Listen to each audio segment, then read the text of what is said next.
Nakakailan ka na? Pinagtitiisan lang kita dahil sa ama mo. Tama na po. Anong tama na?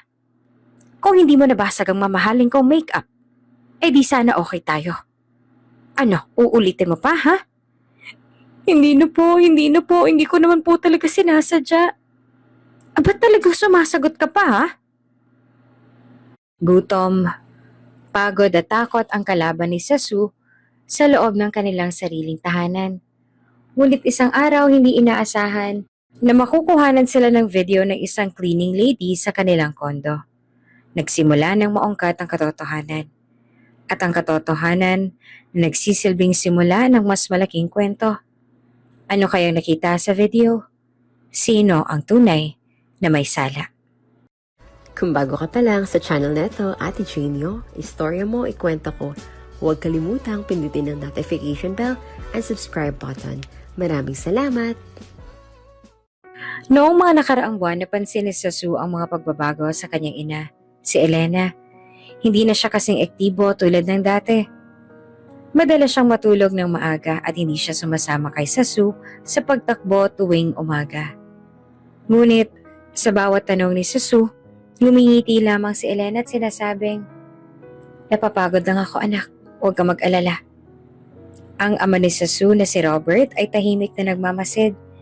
Isang araw, huli niyang nakita si Elena na nagtatago ng mga piraso ng buhok na nahuhulog habang nagsusuklay. Napansin niyang namamayat ito at nangihina ng katawan.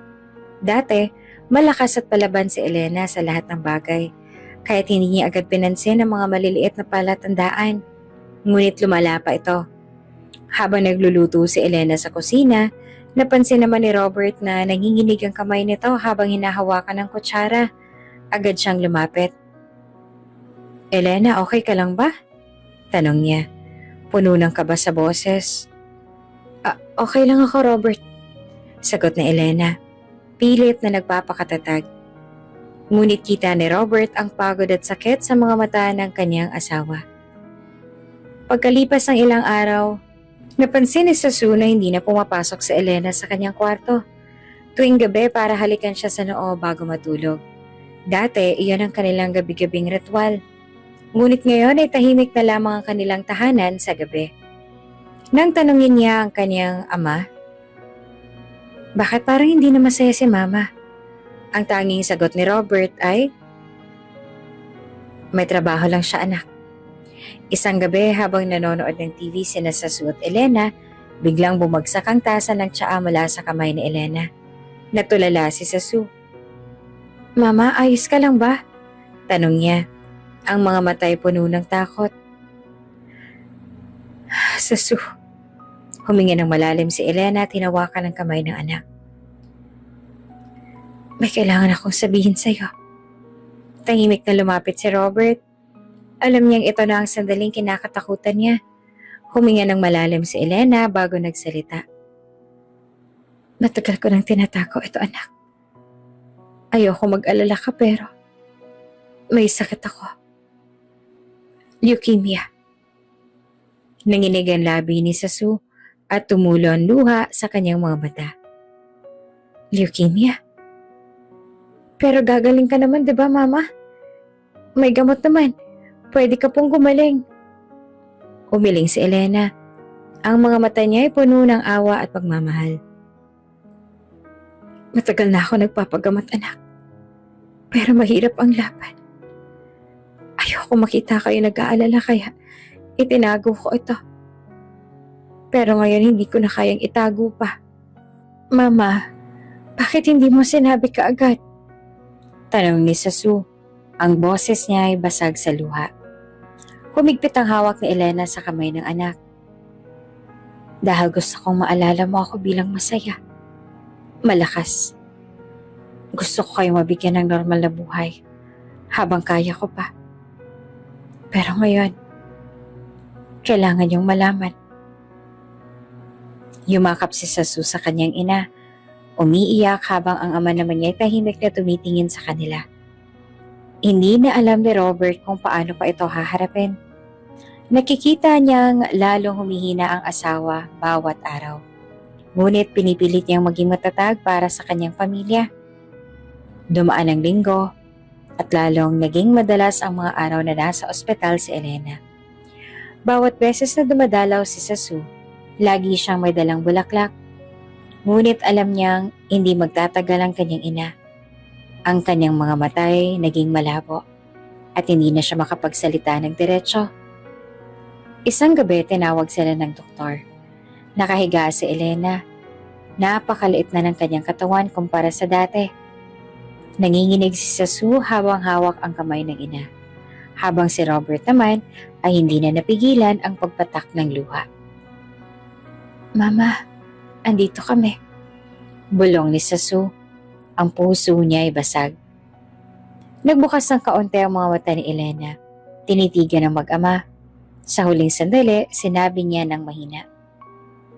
Sasu, Robert, mahal na mahal ko kayo. Lagi kayong nasa puso ko. Huwag kayong matatakot. Nandito lang ako, Mama. Huwag kang magsalita. Magpahinga ka lang. Gagaling ka, di ba? May gamot na para sa'yo. Sabi nila. Anak, minsan, hindi talaga kaya ng katawan. Pero tandaan mo, kahit nawala ako, palagi kitang babantayan. Lagi kitang mamahalin. Mama, huwag ka naman magsalita ng ganyan. Hindi pa ako handa. Kailangan pa kita. Ikaw ang pinakamatapang kong anak. Ang lakas ko. At ngayon, ikaw na ang magiging lakas ng papa mo. Kaya huwag kang matatakot sa Su. Puno ng pagmamahal ang buhay natin. Kahit na saglit lamang iyon. Hindi kita iiwan, Mama. Lagi ako nandito. Kapag sumilip na ang araw, anak, ngumiti ka para sa akin. Iyan ang gusto ko. Makita kang masaya. Paalam. At sa huling paghinga ni Elena, bumitaw na siya sa laban. Tumigil ang oras para kina Sasu at Robert, habang ang lungkot at bigat ng katotohanan ay bumalot sa kanilang tahanan. Lumipas ang 2 taon mula nang pumanaw si Elena at ang mga sugat sa puso ni Sasu at ang kanyang amang si Robert ay tila sariwa pa rin. Sa kabila ng mga pagsubok, pinilit nilang bumangon, hawak ang bawat alaala ng mahal nilang ina at asawa. Sa araw na iyon, napagpasyahan nilang dalawin ng puntod ni Elena. Isang tahimik at maaliwalas na araw. Ngunit ang bigat ng damdamin ay muling bumabalik habang papalapit sila sa sementeryo. Habang naglalakad papunta sa puntod, hawak ni Sasu ang isang bungkos ng puting bulaklak. Nakatingin siya sa lupa at tahimik at tanging mga yapak ng kanyang ama ang kanyang naririnig. Nang makarating sila sa lugar kung saan nakahimlay si Elena, napansin nilang may ibang tao rin sa malapit. Isang babae ang nakatayo sa tabi ng isang puntod, ilang metro ang layo mula kay Elena. Nakasuot siya ng pulang bestida at tila walang pakialam sa mundo habang umiiyak ng tahimik. Nakatingin siya sa lapida. Ang mga luha niya ay walang tigil na tumutulo. Ang kanyang buhok ay maayos na nakapusod, ngunit ang kanyang mukhay puno ng lungkot at paghihinagpis. Hindi nagtagal napansin ito ni Sasu. Tay, sino kaya yon? Tanong ni Sasu habang marahang itinuturo ang babae. Hindi niya naman mapigilang makaramdam ng simpatya para sa estrangherang umiiyak. Napatingin si Robert sa direksyon ng babae at tahimik na sumagot. Mukhang nawalan din siya ng mahal sa buhay, anak. Tumayo siya sa harap ng puntod ni Elena. Tinitigan ni Robert ang pangalan ng kanyang asawa sa lapida, habang si Sasu naman ay tahimik na inilapag ang mga bulaklak. Mama, eto na kami, bulong ni Sasu. Miss na miss ka na namin. Tahimik ang hangin habang sila ay nananatiling nakatayo. Ani mo'y pinapakinggan ng mga alaalang nagdaan. Maya-maya ay napansin naman ni Sasu na umalis ang babae na kapula, ngunit naiwan ng isang malinis sa panyo sa ibabaw ng lapida. Lumapit siya rito at nakita ang pangalan ng asawang nakahimlay sa ilalim ng kanyang puntod. Tay, Mukhang asawa niyang nasa puntod, sabi ni Sasu. Parang ganun din yung nararamdaman ko nung nawala si Mama. Marahang tinapik ni Robert ang balikat ni Sasu. Anak, lahat tayo may hinaharap na ganitong kalungkutan. Nakikita mo siya. Nakikita niya tayo. Iba't ibang kwento pero pare-pareho ng sakit. Nang hukmakbang sila pabalik, hindi mawala sa isip ni Sasu ang babaeng yon. Isang paalala na kahit gaanong kalayo ang agwat ng panahon, ang kirot ng pagkawala ay hindi agad nawawala. Isang tahimik na hapon ang dumating si Sasu mula sa eskwelahan.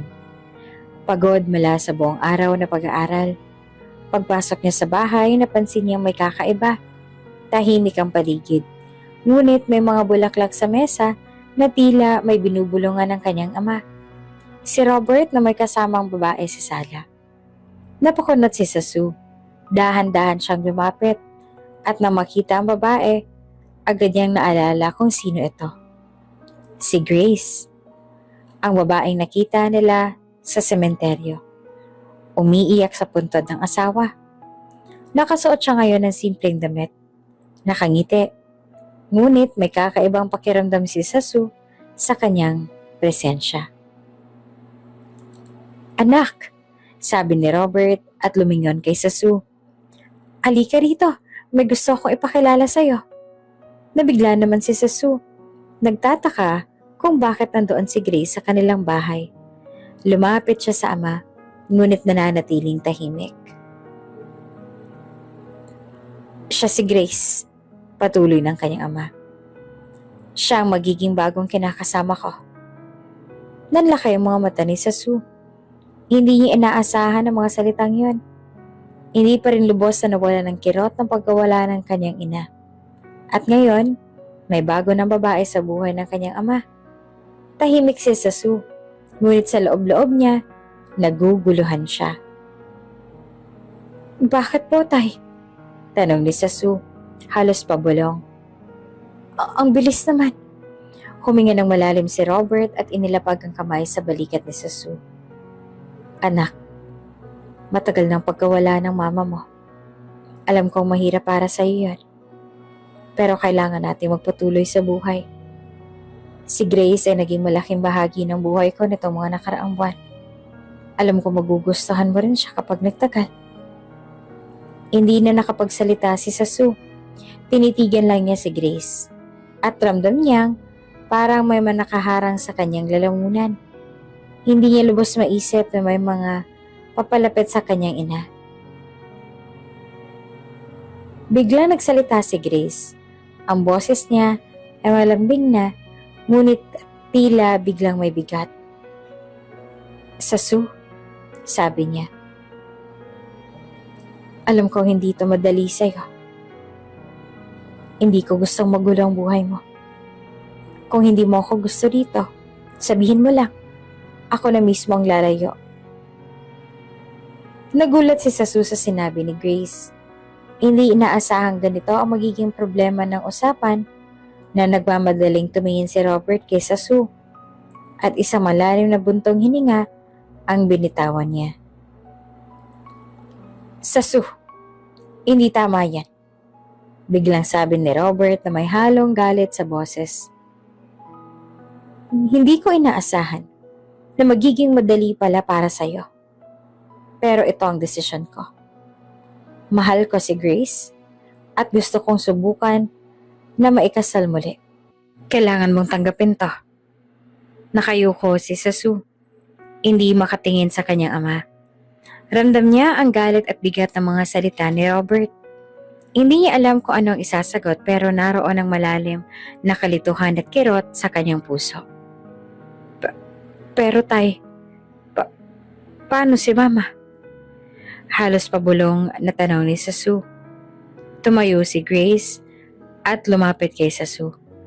Ngunit tumigil bago ito makalapit ng tuluyan. Hindi ko nais na palitan ng mama mo, Sasu. Siya ay mananatiling mahalaga sa inyo. Pero sana, mabigyan mo ako ng pagkakataon. Hindi kita pipilitin. Pero sana maintindihan mo rin ang papa mo. At dito na nga nagtatapos ang ating kabanata. Hindi ko nais na palitan ng mama mo sa Sue. Siya ay mananatiling mahalaga sa inyo. Pero sana, mabigyan mo ako ng pagkakataon. Hindi kita pipilitin. Pero sana maintindihan mo rin ang papa mo. Lalong nalito si Sue. Hindi niya alam kung paano tatanggapin ang bagong realidad na ito. Pero sa kaloob-looban niya, ayaw niyang magalit ang kanyang ama. Ngunit ang mga emosyon sa loob niya ay nagpapaikot-ikot at hindi niya alam kung paanong haharapin ang sitwasyong ito. Tumayo si Robert, seryoso ang tingin kay Sue. Anak, mahalaga sa akin si Grace at mahalaga ka rin sa akin. Sana maintindihan mo ang desisyon ko. Hindi ko gustong mawalan tayo ng koneksyon dahil dito. Gusto ko lang naman na makasama ko kayong dalawa. Pero kailangan mong tanggapin siya sa buhay natin. Sa unang linggo matapos ipakilala ng ama ni Sue si Grace bilang kanyang bagong kinakasama, hindi niya alam kung paanong magpapas siya, kung tatanggapin ba ito o tuluyang lalayo. Ngunit unti-unting nakita ni Sue na tila naging maayos naman ang lahat. Si Grace ay maasikaso. Bawat umaga, gigising na lamang siya ng maaga para maganda ng almusal. Naghahanda siya ng mga paboritong pagkain ni Sue. At kahit hindi sila sanay na mag-usap ng madalas, tila sinisikap ni Grace na maging malapit sa kanya. Sue, nagawa ko tong paborito mong sinangag. Sinubukan ko rin magluto ng adobo tulad ng sabi ng papa mo na gusto mo. Bati naman ni Grace isang umaga habang naghahain sa lamesa. Nagulat naman si Sue sa amoy ng pagkain. Para bang nasa bahay siya ulit kasama ang kanyang ina. Sa bawat hapunan, may mga simpleng tanong si Grace tungkol sa buhay ni Sue. Kamusta ang eskwela mo, Sue? May kailangan ka ba para sa mga assignments mo? Bagamat hindi siya sanay sa ganitong uri ng pakikitungo, unti-unti niya nakikita ang malasakit ni Grace. Isang gabi habang nanonood sila ng pelikula, inilapit ni Grace ang isang kumot kay Sue at niyakap siya ng malambing. Kung kailangan mo ng kahit ano, huwag kang mahihiyang sabihin, ha? Nandito lang ako. Sa sandaling iyon, naramdaman ni Sue na parang may nanay ulit siyang nag-aalaga sa kanya. Bagaman hindi pa niya lubos na natatanggap ang pagkawala ng kanyang tunay na ina, nagsisimula siyang bumitaw sa galit at kalungkutan. Isang araw habang nag-aaral sa kanilang sala, nakita ni Sue si Grace na nag-aayos ng mga gamit sa kusina. Bigla niyang naalala ang mga sinabi ng kanyang ama noong ipinakilala siya. Anak, kailangan natin magpatuloy sa buhay. Hindi man ito madali.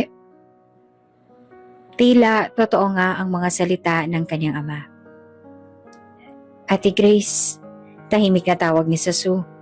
Lumingon naman si Grace at nagulat na kinausap siya ni Sue. Salamat po sa lahat ng ginawa niyo para sa akin. Bulong ni Sue. Halos hindi naman mapanatag sa kanyang mga salita. Ngumiti si Grace at ang mga mata niya ay puno ng lambing. Walang anuman, Sue. Gusto ko lang na maging masaya ka. Pareho tayong nasaktan. Pero kasama kita sa bagong simula na to. Sa mga sumunod na araw, nagpatuloy ang ganitong pakikitungo ni Grace. Inilaan niya ang kanyang oras kay Sue. Sinisiguradong may sapat itong atensyon at pagmamahal. Tila nagiging natural na ang presensya niya sa buhay ng bata. At hindi nagtagal, unti-unti na rin siyang natuto na muling magtiwala. Sa bawat paglipas ng araw, naramdaman ni Sue na bumabalik ang init ng isang pamilya sa loob ng kanilang bahay. Nagsimula siyang maniwala na maaaring maging masayang muli. At si Grace, sa kabila ng kanyang unang pagdududa, ay naging malaking bahagi ng kanilang bagong simula. Mula sa maayos na pag-aalaga at simpleng mga lambing, nadala si Sue. Unti-unti tinatanggap niya si Grace bilang bahagi ng kanilang buhay. Kahit pa hindi pa rin ganap na nawawala ang alaala ng kanyang ina. Lumipas ang ilang buwan mula nang ipinakilala ni Robert ang ama ni Sue, si Grace bilang bagong kinakasama. Sa simula, tila lahat ay perpekto. Maasikaso si Grace, maalaga at halos parang tunay na ina kung umakto. Pinakitunguhan siya ni Sue ng maayos. Pinagluluto siya ng mga paborito niyang pagkain. At palaging sinisiguradong maganda ang bawat araw ng bata. Dahil dito, unti-unting bumukas ang puso ni Sasu at natutunan niyang tanggapin si Grace bilang bahagi ng kanilang pamilya. Ngunit hindi lahat ng kwento ng bagong simula ay nagtatapos sa pagiging masaya. Habang naghahanda para pumasok sa eskwela, napansin ni Sasu na masyadong tahimik ang bahay. Sanay siyang makitang abala si Grace sa kusina o di naman kayo nagtutupi ng mga damit. Pero ngayon, wala siyang naririnig na kahit anong ingay. Pinagpag ni Sasu ang mga alalahanin at iniisip na bakay umalis lang si Grace para bumili ng mga kailanganin sa bahay. Ngunit habang tumatagal ang mga araw, napansin ni Sasu na nagiging bahira na lamang ang pag-aalaga ni Grace sa kanilang bahay. Madalas ay wala siya kapag gising na si Sasu at ang mga dating maliliit na alalahanin ay nagiging malaking tanong na hindi niya masagot. Hindi ko lang siguro naiintindihan, sabi ni Sasu sa sarili. Pero sa likod ng kanyang isipan, may bumabalik na mga tanong. Paano kung hindi ito ang totoong Grace? Paano kung ang babaeng ipinakita sa kanya noong una ay hindi ang tunay niyang ugali? Matapos ang isang mabigat na araw sa eskwelahan, naglakad si Sasu pauwi. Pinili niyang dumaan sa mall malapit sa kanilang bahay upang magpalipas ang oras. Ngunit sa hindi inaasahang pagkakataon, nakita niya si Grace. Hindi ito kasama ng kanyang ama at tila nagmamadaling pauwi. Sa halip, abala ito sa pag-aayos ng napakaraming paper bags na dala-dala, mga mamahaling tatak na alam ni Sasu ay hindi nila karaniwang binibili. Natigilan si Sasu sa kanyang kinatatayuan. Kilala niya si Grace at hindi ito ang tipo ng babaeng gagastos para sa ganoong karangyaan. Nagmadali siyang lumapit. Tinawag ang pangalan nito. Ate Grace! Sigaw niya. Subalit hindi na lumingon si Grace. Abala ito sa pagtingin sa mga paper bag at tila walang narinig. Lalong lumapit si Sasu. Iniisip na baka hindi siya narinig. Ate Grace! Ate! Muli niyang sigaw. Ngayon ay mas malapit na sa kanya. Sa pagkakataong to ay napalingon na si Grace. Nakita niya si Sasu. Ngunit sa halip ng ngumiti at kilalanin ng batang kumakaway sa kanya, ibinalik niya ang tingin sa mga hawak niyang bag. Parang wala siyang nakita o narinig. Hindi naman makapaniwala si Sasu sa nakikita. Grace! Mama Grace! Tinawag niya ulit. Umaasang babalikan siya nito. Ngunit, wala pa ring tugon. Nagpatuloy lamang si Grace sa kanyang paglalakad. Bit-bit ang mga paper bag, hindi man lang sumulyap kay Sasu. Pagkatapos ng ilang minuto ng pagkakabigla, nagdesisyon si Sasu na umuwi na lamang. Babalik na sana siya sa bahay, ngunit hindi pa rin niya maalis sa isipan ang mga tanong. Bakit yan ang inasal ni Grace? Bakit parang hindi siya nito kilala? Tila, ang babaeng naging maalaga at parang tunay na ina sa kanya ay biglang naging malamig at walang pakialam. Pag-uwi, naroon na si Grace, nakaupo ito sa sala. Nagpapahinga habang binabasa ang isang magazine. Parang walang nangyari. Parang hindi sila nagkita kanina. Grace, mahinang tawag ni Sasu habang inilalapag ang bag sa mesa. Tumingin si Grace sa tila walang ideya kung anong gustong sabihin ni Sasu. Oh, Sasu, kamusta ang eskwela mo? Tanong niya na para bang hindi sila nagkasalubong kanina. Nagkibit balikat si Sasu. Sinubukang hindi magpakita ng anumang emosyon. Okay naman, sagot niya. Ngunit may alanganin sa kanyang boses. Sumama siya sa kusina para magtimpla ng juice. Habang sinusubukan niyang intindihin ang nangyari, lumapit si Grace sa kanya at tila normal lamang ang lahat at tinanong. Kumain ka na ba? May hinanda akong pansit para sa merienda. Napasulyap si Sasu kay Grace. Hindi ito makapaniwalang tila hindi talaga ito apektado sa kanilang pagkikita kanina. Hindi pa. Sagot niya ng mahina. Naghain si Grace ang pagkain at sinabing, sige, kumain ka na. Sabihin mo sa akin kung may kailangan ka. Lumabas ang kusina si Grace. Iniwan si Sasu na tulala sa nangyayari. Ang dating init ng pakikitungo ni Grace ay tila nawawala na. Para bang isang maskara ang suot ni Grace noong una at unti-unting nahuhulog ito. Habang tumatagal ang mga araw, lalong napapansin ni Susu na unti-unting lumalabas ang tunay na ugali ni Grace. Hindi na ito kasing init ng dati. Minsan, tila wala itong pakialam sa kanya kapag wala ang kanyang ama. Ngunit kapag dumadating si Robert mula sa trabaho o kapag sila ay magkasama, nagiging mabait muli si Grace. Parang walang problema. Ate Grace, pwede bang tulungan mo ako sa homework ko? Minsang tanong ni Susu isang gabi. Abala si Grace sa cellphone niya. Tiningnan lang ni Susu sandali bago sumagot na malamig. Pwede bang mamaya na? Busy pa ako eh. Hindi na tinanong ni Susu kung ano ang kanyang ginagawa. Lumipas ang ilang araw at lalong nagiging malamig si Grace. Madalas siyang lumabas ng bahay na walang paalam kay Susu.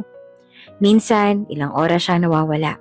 At kapag tinanong ni Susu kung saan siya nagpupunta, sasabihin lang nito na, may mga inaasikaso lang ako. Isang gabi dumating si Robert mula sa trabaho at nakangiti siyang nagtanong kay Susu. Kamusta kayo ni Grace? Natutulungan ka ba niya dito sa bahay? Napatigil si Susu. Gusto niya magsabi ng totoo na hindi na tulad ng dati si Grace, na tila pa nagbago ng ugali nito kapag wala na ang kanyang ama. Pero nang tingnan niya si Grace na nakaupo malapit sa kanyang ama, nakangiti at tila walang problema. Hindi niya nagawang magsalita. Oo tay, okay lang po kami, sagot ni Susu. Pilit na tinatago ang kanyang mga agam-agam. Ngunit sa loob-loob niya, alam niyang hindi magtatagal ang ganitong sitwasyon. May mga bagay na hindi niya maunawaan at patuloy na lumalalim ang kanyang pagdududa kay Grace. Habang naglilinis ng bahay si Susu, nakita niyang abala si Grace sa pakikipag-usap sa telepono. Narinig niyang tila galit ang tono nito. Ngunit hindi niya maintindihan ang buong usapan. Hindi mo ba naiintindihan? Kailangan ko ng mas maraming oras. Oras na para sa ating dalawa lang. Narinig niya sabi ni Grace bago ibaba ang telepono. Agad na lumapit si Susu kay Grace. Ate Grace, sino po yun? Tumingin si Grace sa kanya ng may halong ines. Wala kang pakialam doon, Susu. Bata ka pa. Hindi mo to dapat pinapansin. Malamig niyang sabi. Napatigil si Susu. Naramdaman niya ang malamig na distansya sa tono ni Grace. Sa pagkakataong yon, alam niyang may mas malalim pang nangyayari na hindi niya naiintindihan. Pero hindi siya sigurado kung papaano niya ito haharapin. At mas lalong hindi niya alam kung papaano niya itong sasabihin sa kanyang ama. Makalipas ang ilang linggo, unti-unting naging malinaw kay Susu ang tunay na ugali ni Grace. Hindi na niya nararamdaman ang dating malasakit at init mula sa babaeng minsang tumayong ina sa kanya. Ang bawat kilos at salita ni Grace ay tila may pader na naghihiwalay sa kanila at nararamdaman ni Susu na hindi na siya ang tipo ng batang gusto ni Grace. Lumipas ang mga araw at lalong lumalabas ang tunay na ugali ni Grace. Sa harap ng kanyang ama, maamo at maalaga pa rin siya. Ngunit kapag silang dalawa na lamang ni Susu ang magkasama, nagiging malamig ito at tila walang pakialam. Unti-unting naramdaman ni Susu ang Grace na una niyang tinanggap ay ibang-iba na sa Grace na kasama niya ngayon. Nagpaalam ang ama ni Susu. Pupunta siya sa isang business trip na tatagal ng halos 1 linggo. Sa isip ni Susu, ito na ang pagkakataon para malaman kung ano nga ba ang tunay na ugali ni Grace kapag wala na ang kanyang ama. Sa unang gabi ng pagkawala ng kanyang ama, bumaba si Susu mula sa kanyang kwarto upang kumain ng hapunan. Nagulat siya nang makitang walang kahit anong pagkain sa mesa at tahimik ang buong bahay. Nagtungo siya sa kusina at nakita si Grace na nakaupo sa sala, nanonood ng telebisyon. Tila walang balak na magluto. Ate Grace, bakit walang pagkain? Hindi ka ba magluluto? Tanong ni Susu na inaasahang marinig ang dati niyang maalagang boses. Lumingon si Grace sa kanya, walang emosyon sa mukha. Hindi ako ang tagapagluto mo. Kung gusto mo kumain, edi magluto ka. Malamig niyang tugon. Napaatras na lamang si Sasu sa sagot na iyon. Hindi niya inasahan ang ganoong reaksyon mula kay Grace. Lalo na't lagi siyang nag-aalaga at nagluluto para sa kanila noon.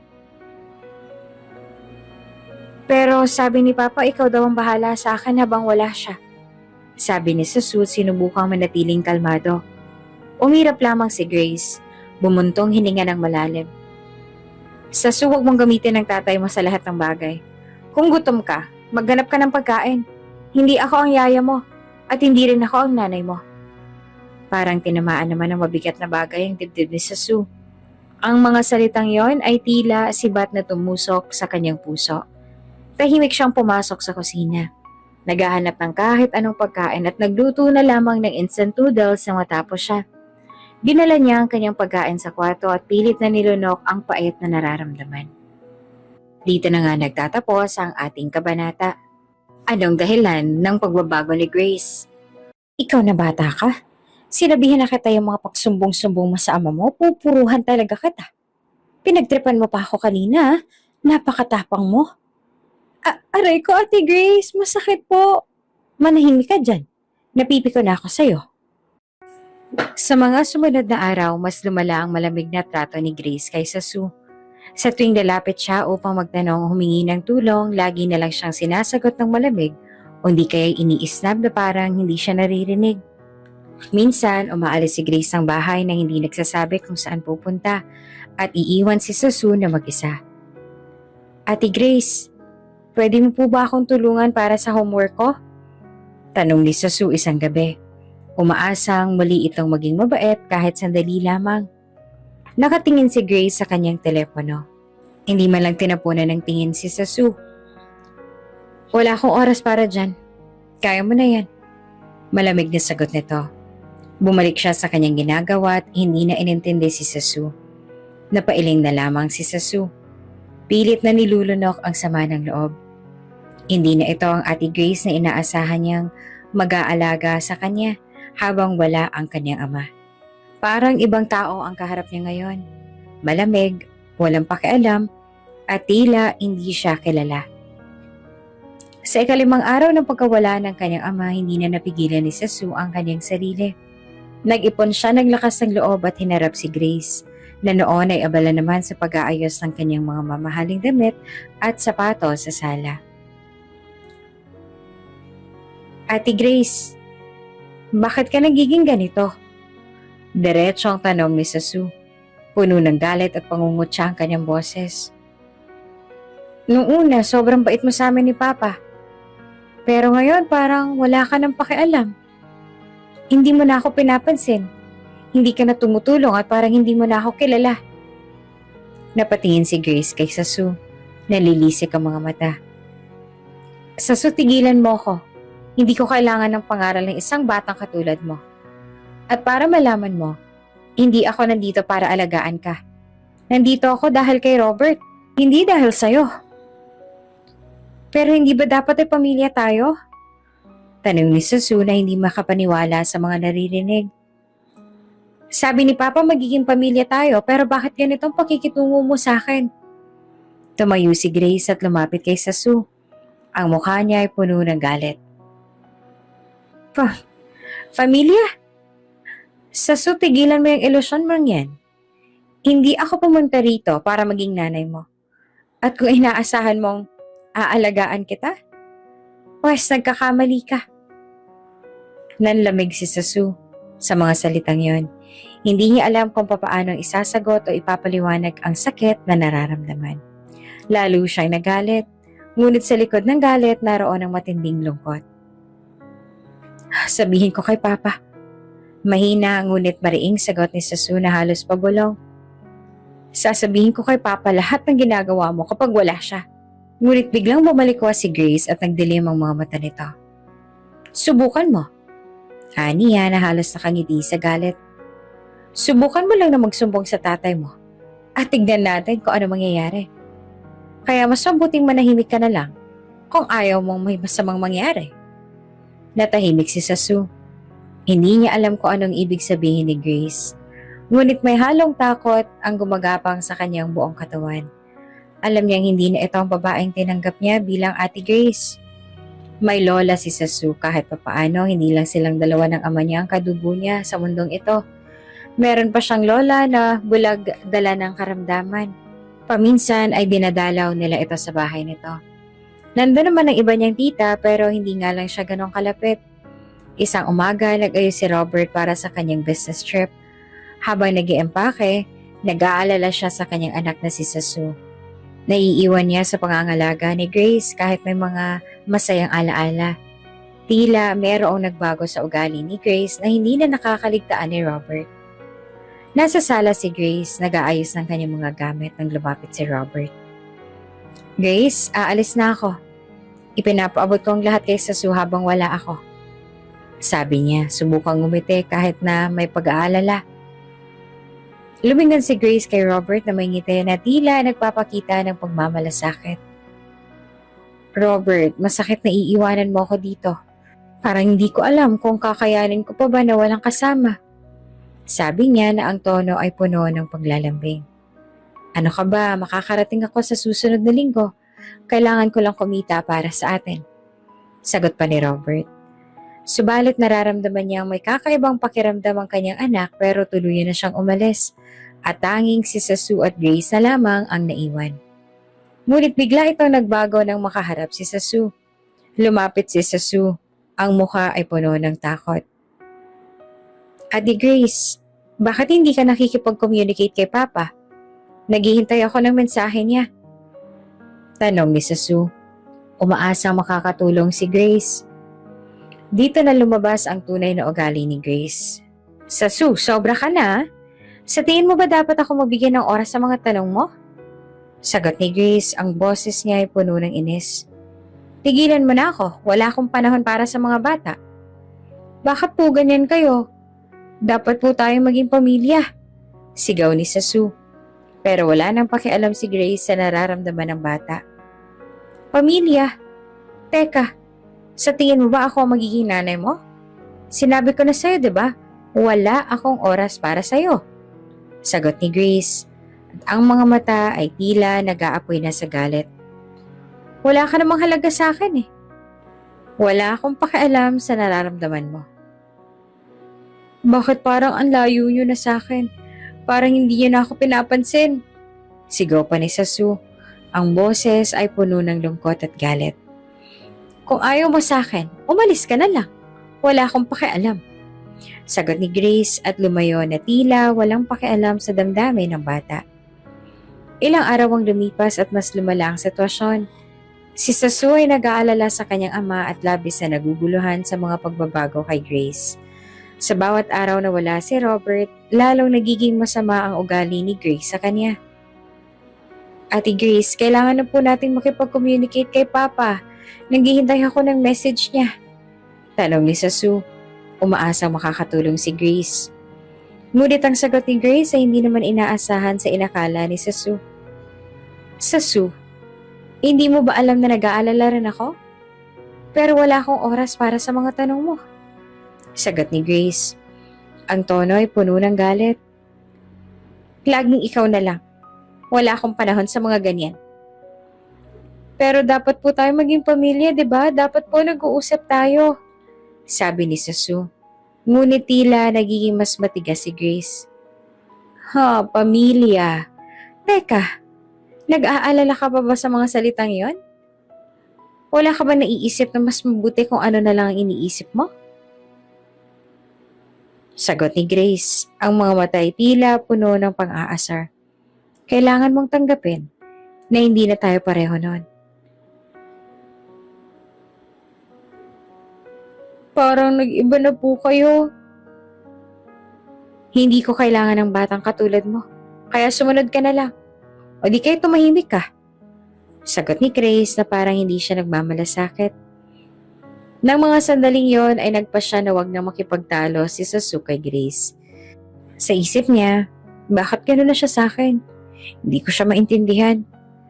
Nang bumalik si Robert mula sa kanyang biyahe na 1 linggo na mula nung business trip niya, tila walang nangyari. Si Grace ay naglalambing at sobrang pag-aalaga sa kanyang asawa. Robert, ang dami kong iniisip habang wala ka. Sobrang na-miss kita. Sabit niya na tila walang problema. Salamat Grace, pero paano si Sasu? Kamusta siya? Tanong ni Robert na nag-aalala sa kanyang anak. Okay lang siya, pero kailangan nating mag-focus sa relasyon natin. Kailangan mo rin akong pahalagahan, lalo na't ngayong may dinadala ko. Sabi ni Grace na agad na tinawanan lamang ng ama ni Sasu dahil imposible nang mabuntis agad si Grace. Ngunit nang tanongin ni Robert si Sasu, nagulat siya sa sagot nito. Ate Grace, bakit parang nag-iba na pong ugali niyo sa akin? Sabit ni Sasu na ang boses ay puno ng takot. Anong ibig mo sabihin? Tanong pa ni Robert na ang mukha ay puno ng pagkabigla. Parang hindi niya na po ako pinapansin. Parang masama na pong ugali niyo sa akin. Sagot pa ni Sasu habang umiiyak. Sasu, hindi totoo yan. Ate Grace loves you. Sagot ni Robert. Ngunit ang katotohanan niya, alam niyang may problema. Si Grace sa kanyang ngiti ay nagbigay ng isang paalala na tila walang nagganap na masama. Ngunit sa likod ng kanyang ngiti ay ang tunay na ugali na unti-unting bumabalot kay Sasu. Alam mo hindi ko magagawang saktan si Sasu. Sasu, alam mo bang masamang magsinungaling? Sabit ni Grace at saka umiyak, kaya mabilis itong nilapitan ng ama ni Sasung si Robert at pinatahan si Grace. Sumapit ang gabi, sa pagkainan ay si Grace ang nag-asikaso ng mga pagkain. Bagay na ginagawa niya lamang kapag nandyan si Robert. Grace, Sasu, masaya ako na nagkasundo na kayo. Alam ko mahirap sa part mo anak. Naituring na ina si Grace pero kailangan mo nang masanay. Ikaw naman Grace, salamat at pagtitiisan mo at nagagawa mong ituring na tunay na anak si Sasu. Ano ka ba mahal? Mabait naman na bata si Sasu. May pagkapilyo lang talaga, 'di ba Sasu? Bahagyang sinipa pa ni Grace ang paa ni Sasu sa ilalim ng upuan. Saglit lang ay namilipit ang bata bago sumagot. Opo tay, okay naman po kami ni Ate Grace. Wika ni Sasu na naiiyak pa dahil sa sipa ni Grace. Bilang gante, noon nag-utos si Grace na kunin ng chicken oil ay agad na kumuha si Sasu ng hot sauce na kamukha halos ng chili oil. Mahina ang tolerance si Grace sa maanghang. Halos isabaw pa nga ni Grace ang chili sauce na akala niya ay chicken sauce. Sa kanin. Sa pagkain halos pumula ang buong katawan ni Grace sa anghang. Umakto naman na hindi rin alam ni Sasu na hot sauce yun. Hindi rin magulpi ni Grace at mapagalitan dahil kailangan niyang umakto na okay lang siya sa harapan ng ama ni Sasu. Sumapit ang gabi, tinungo ni Grace ang kwarto ni Sasu at agad na hinawakan ang panga nito at sinampal. Ikaw na bata ka? Sinasabihin kita yung mga sumbong-sumbong mo sa ama mo, pupuruhan talaga kita. Pinagtripan mo pa ako kanina, napakatapang mo. Aray ko po Ate Grace, manahimik ka dyan. Ako napipikaw na ako sa'yo Kung gusto mong hindi ka pulutin at matagpuan na palutang-lutang sa ilog, umayos ka. Nasasaktan na po ako. Masasaktan ka talaga lalo. Kapag matigas yung ulo mo. Ano? Magsusumbong ka pa sa tatay mo? Hindi na po. Ayan. Mabuti nagkakaintindihan tayo. Agad na umalis si Grace at iniwan si Sasu na humihikbi dahil sa takot. Matapos magtagal ng kanyang business trip, si Robert, ang ama ni Sasu, ay kinailangang mag-extend at lumipad sa ibang bansa para sa mas malaking proyekto. Bilang isang engineer, marami siyang responsibilidad kaya madalas na iniiwan niya si Sasu sa piling ni Grace na noong una ay nagpapakita ng malasakit at pagmamahal. Ngunit nang tumagal, lumabas ang tunay na kulay ni Grace, lalo na kapag wala si Robert. Sa unang mga linggo ng pag-alis ni Robert, tila maayos ang lahat. Si Grace ay mabait at maalaga sa harap ni Robert. Ipinapakita ang pagmamalasakit kay Sasu na unti-unting naniniwala na mayroong mabuting puso si Grace. Ngunit nang umabot na sa isang buwan ng business trip ni Robert, unti-unti na rin nagbago ang ugali ni Grace. Habang nagpapahinga ang batang si Sasu sa kanyang kwarto, napansin niyang masyadong tahimik ang buong bahay. Dati-rati naman, si Grace ay palaging nagluluto o gumagawa ng mga gawaing bahay. Ngunit ngayon, napansin ni Sue na madalas itong umaalis ang bahay nang hindi nagpapaalam. Isang hapon, habang nakaupo siya sa kanilang maliit na sofa sa sala, narinig niya ang mga yapak ni Grace sa papasok ng bahay. Napansin niyang may kasama si Grace, isang lalaki na hindi niya pa nakikita. Tahimik na sumilip si Sue mula sa likod ng pinto ng kanyang kwarto. At doon niya nakita si Grace at ang isang lalaking batid niyang hindi ang kanyang ama. Malambing na bumati si Grace at maririnig ang pagtawa nilang dalawa. Tila walang pakialam sa mundo. Grace, miss na kita. Ang tagal mo akong pinaghintay kung alam mo lang. Bulong ng lalaki habang nakangiti at hinaplos ang kamay ni Grace. At dito na nga nagtatapos ang ating kabanata. Grace, miss na kita. Ang tagal mo akong pinaghintay kung alam mo lang. Bulong ng lalaki habang nakangiti ito at hinaplos ang kamay ni Grace. Huwag kang mag-alala, mahal. Wala si Robert. Kaya wala makakakita sa atin. Mahinang sagot naman ni Grace habang yumakap ito sa lalaki. Nanlaki ang mga mata ni Sue. Hindi niya maintindihan ang nararamdaman. Takot, galit, pagtataka. Alam niyang mali ang ginagawa ni Grace. Mabilis siyang bumalik sa kanyang kwarto. Hinawakan ang kanyang cellphone at sinubukang i-record ang nangyayari sa sala. Tahimik niyang binuksan ng pinto at nagtago. Pinilit na hindi gumawa ng ingay. Habang nag-uusap ang dalawa, narinig ni Sue ang mga boses nila. Walang makakakita. Basta huwag kang mag-aalala. Mag-e-enjoy tayo habang wala si Robert. Sabi ng lalaki. Oo, pero kailangan nating mag-ingat. Lalo na si Sue. Medyo nakakaramdam ng bata. Sagot naman ni Grace habang natatawa. Tumigil si Sue sa pagre-record. Hindi siya makapaniwala na ang babaeng ito na itinuring niyang pangalawang ina ay nagtaksil sa kanyang ama. Gustong-gusto niyang tumakbo palabas at harapin si Grace, ngunit alam niyang hindi siya mananalo. Masyadong malakas ang impluwensya ni Grace sa bahay at natatakot siya sa maaaring gawin nito kapag nalaman ng kanyang nakita. Alam din naman ni Sue na kahit anong sumbong niya sa kanyang ama ay mas papaniwalaan nito si Grace. Isang gabing yon, hindi inaasahan ni Sue na magbabalik si Grace sa bahay ng mas maaga kaysa inaasahan. Nagtago siya sa ilalim ng mesa habang palihim na nagmamatsyag. Ngunit sa kanyang pagkadulas, nakabunggo siya ng isang silya. Dahilan para mapansin siya ni Grace. Sue, anong ginagawa mo dyan? Biglang sigaw ni Grace habang lumapit ito. Ang mukha ay balot ng galit. Alam niyang nakita ni Sue ang lahat. Hindi ko po sinasadya. Ate Grace, hindi ko sinasadya. Nanginginig na sabi ni Sue. Ngunit malinaw sa kanyang mata ang takot. Naglakad si Grace papunta kay Sue. Nawakan siya sa braso ng mahigpit at sinabing, wala ka nakita, Sue. Kung ano man ang nakita mo, kakalimutan mo na. Naiintindihan mo ba? Pero, Ate Grace, ano pong sasabihin ko kay Papa? Tanong ni Sue. Umiiyak na. Gusto niya maging tapat sa kanyang ama pero natatakot siya kay Grace. Bigla ang naging reaksyon ni Grace. Hinawakan niya ang mukha ni Sue at tumingin ito ng matalim. Makinig ka sa akin, Sue. Kung magsusumbong ka, papatayin ng lalaki ko ang lola mo. Alam mo ba yan? Oo. Kahit na bulag siya, hindi siya ligtas. Kaya wag na wag ka magsusumbong kung gusto mo pang mabuhay ang lola mo. Nanginig si Sue sa mga salitang yon.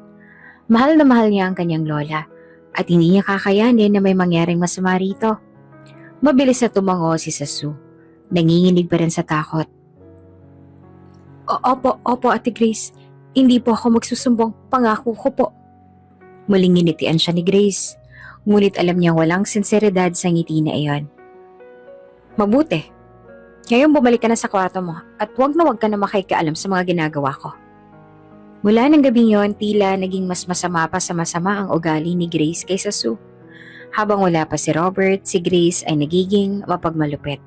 Sinisigawan niya si Sue sa maliliit na pagkakamali at minsan ay hindi na siya pinapakain ng maayos.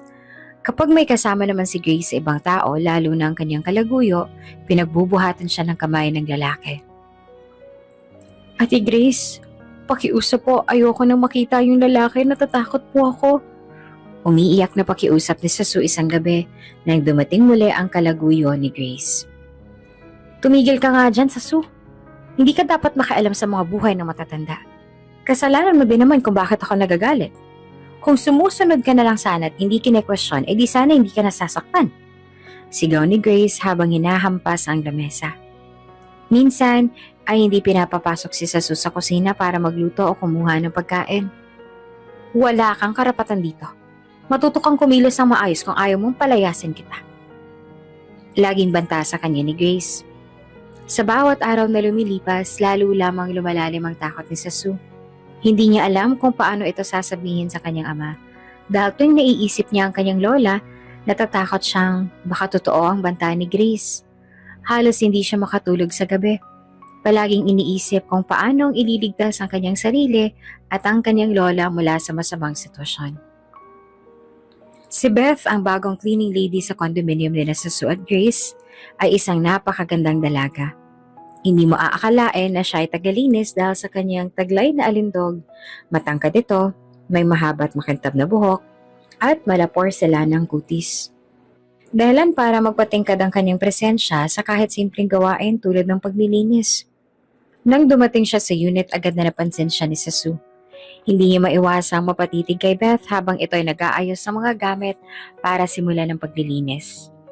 Ang kanyang ganda at ang kabaitan sa kanyang muka ay agad na nakatawag ng pansin sa batang lalaki. Ayan, Sasu. Kumuha na ako ng tagalinis dito sa bahay. Dahil napakakupad mo. Ang sabi ng ama mo masipag kang bata. Palabas lang yata lahat ng yan, diba? Hala, halos wala ka namang ginawa buong maghapon dito.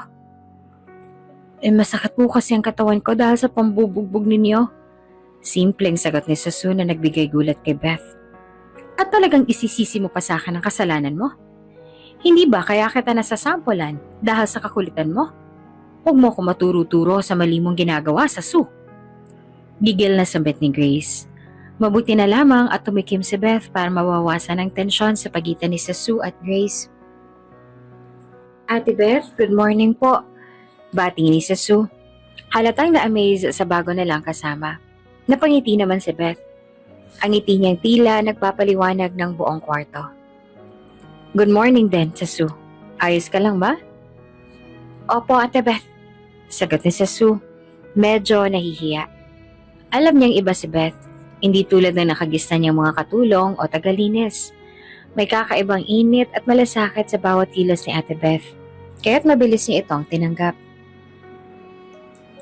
Sala, kwartong 2 at kusina lang ang lilinisin mo. Hindi pwedeng galawin ang kwarto sa dulo dahil stock room yun at bawal galawin. Wika ni Grace kay Beth na agad din namang tumango. Napakaganda ni Beth pero hindi lahat ay natuwa sa presensya ni Beth. Nag-umpisa na si Beth na maglinis at nilayasan na ni Grace ito. Makalipas ng ilang oras, si Grace mula sa kabilang silid, lihim na pinagmamasdan ng dalaga. May bahid ng inggit at galit sa mga mata ni Grace. Hindi niya gusto ang ideya na may ibang babae sa bahay na mas maganda at mas mabait kaysa sa kanya. Lalo na't napapansin niyang unti-unti nang napapalapit si Sasu kay Beth. Ano Beth? Siguraduhin mong mabilis kang magtrabaho, ha? Malamig na sabi ni Grace. Ngunit kiting plastic ang ipinakita. Opo, ma'am. Sagot ni Beth na may magalang na tono. Ngunit ramdam ang malamig na pagtanggap ni Grace sa kanya. Sa mga sumunod na araw, si Beth ay patuloy na bumabalik upang maglinis sa unit. Mas lalo pang naging malapit si Sasu kay Beth. Palagi niyang hinihintay ang mga sandali na dumarating ito. Para kay Sasu, si Ate Beth ay hindi simpleng cleaning lady, isa itong kaibigan. At tila isang nakatatandang kapatid na nagbibigay ng saya at ginawa sa kanya sa tuwing nandyan ito. Ngunit sa tuwing wala si Grace at sila ni Sasu lang na iwan sa bahay, si Beth ay nagiging mas maalaga pa. Si Grace sa kabila ng pagiging mabait sa harapan ng iba ay lalong nagiging malamig at masama kay Sasu sa tuwing sila lamang dalawang natitira. Sa paglipas ng mga araw, mas nagiging halata ang pagkakaiba ng ugali ni Grace kapag magkasama lang sila ni Sasu sa bahay. Habang mas lalo namang nagiging mabait si Ate Beth kay Sasu, mas bumibigat naman ang pagtrato ni Grace sa kanya. Sasu, bakit parang wala kang ginagawa dyan? Iligpit mo yung mga gamit ko dito. Ang kalat-kalat na naman. Utos ni Grace na hindi na tiningnan ng bata. Tumayo si Sasu at marahang niligpit ang mga bagay na iniwan ni Grace sa lamesa. Alam niyang wala siya magagawa kundi sundin ito. Dahil kapag sumagot siya, tsak na mas malaking gulo ang mangyayari. Sa mga nakaraang araw nararanasan niyang pangiinsulto, masakit na salita at minsan pa ang galit na pinapakita ni Grace sa kanya. Kaya mas pinili na lamang niyang manahimik. Habang nag-aayos si Sasu, narinig niya ang pabalang na salita ni Grace. Nagsusumbong ka ba kay Beth, ha? Huwag mong akalain na hindi ko alam na nilalapitan mo siya. Akala mo ba maaawa siya sa'yo? Tigilan mo na yung paghihingi ng simpatiya, ha?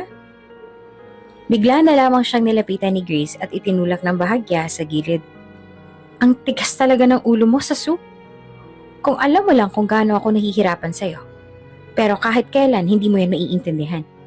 Dagdag pa nito. Ang boses niya ay tumitindi pa ang galit.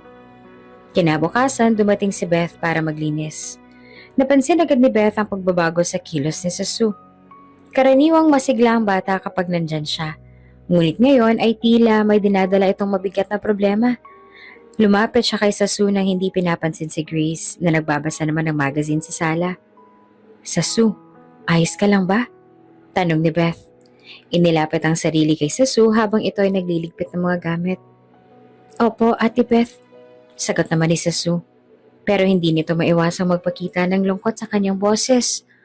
Muling tumingin si Beth sa paligid. Sinisigurado hindi sila maririnig ni Grace. Kung may problema ka, pwede mo namang sabihin sa akin, Sasu. Huwag kang matakot. Ngumiti naman si Sasu, ngunit halata ang pilit. Alam niya na mabuti si Beth at gusto niya magsumbong. Ngunit sa takot kay Grace, pinipigilan niya ang sarili. Salamat po, Ate Beth, pero ayos lang po ako. Habang patuloy si Beth sa kanyang mga gawain, hindi maiwasang tumingin siya nang may pag-aalala kay Sasu. Alam niyang may mali at ramdam niya na si Grace ang dahilan. Ngunit hanggang sa hindi nagsasalita si Sasu, wala siyang magagawa kundi hintayin ito na kusang magsabi. Sa mga susunod na araw, mas lalong lumabas ang tunay na ugali ni Grace. Isang gabi nagkaroon ng malakas na sigawan sa bahay ni Sasu. Nasanay nang maging tahimik, ay hindi na nakayanan ng pananakit ni Grace, lalo na sa damdamin. Ang tigas talaga ng ulo mo, ha? Wala kang kwenta, Sasu. Sigaw ni Grace habang galit na binabato ang ilang gamit sa kwarto. Si Sasu ay nakatayo lamang sa tabi, nakayukot hindi makasagot.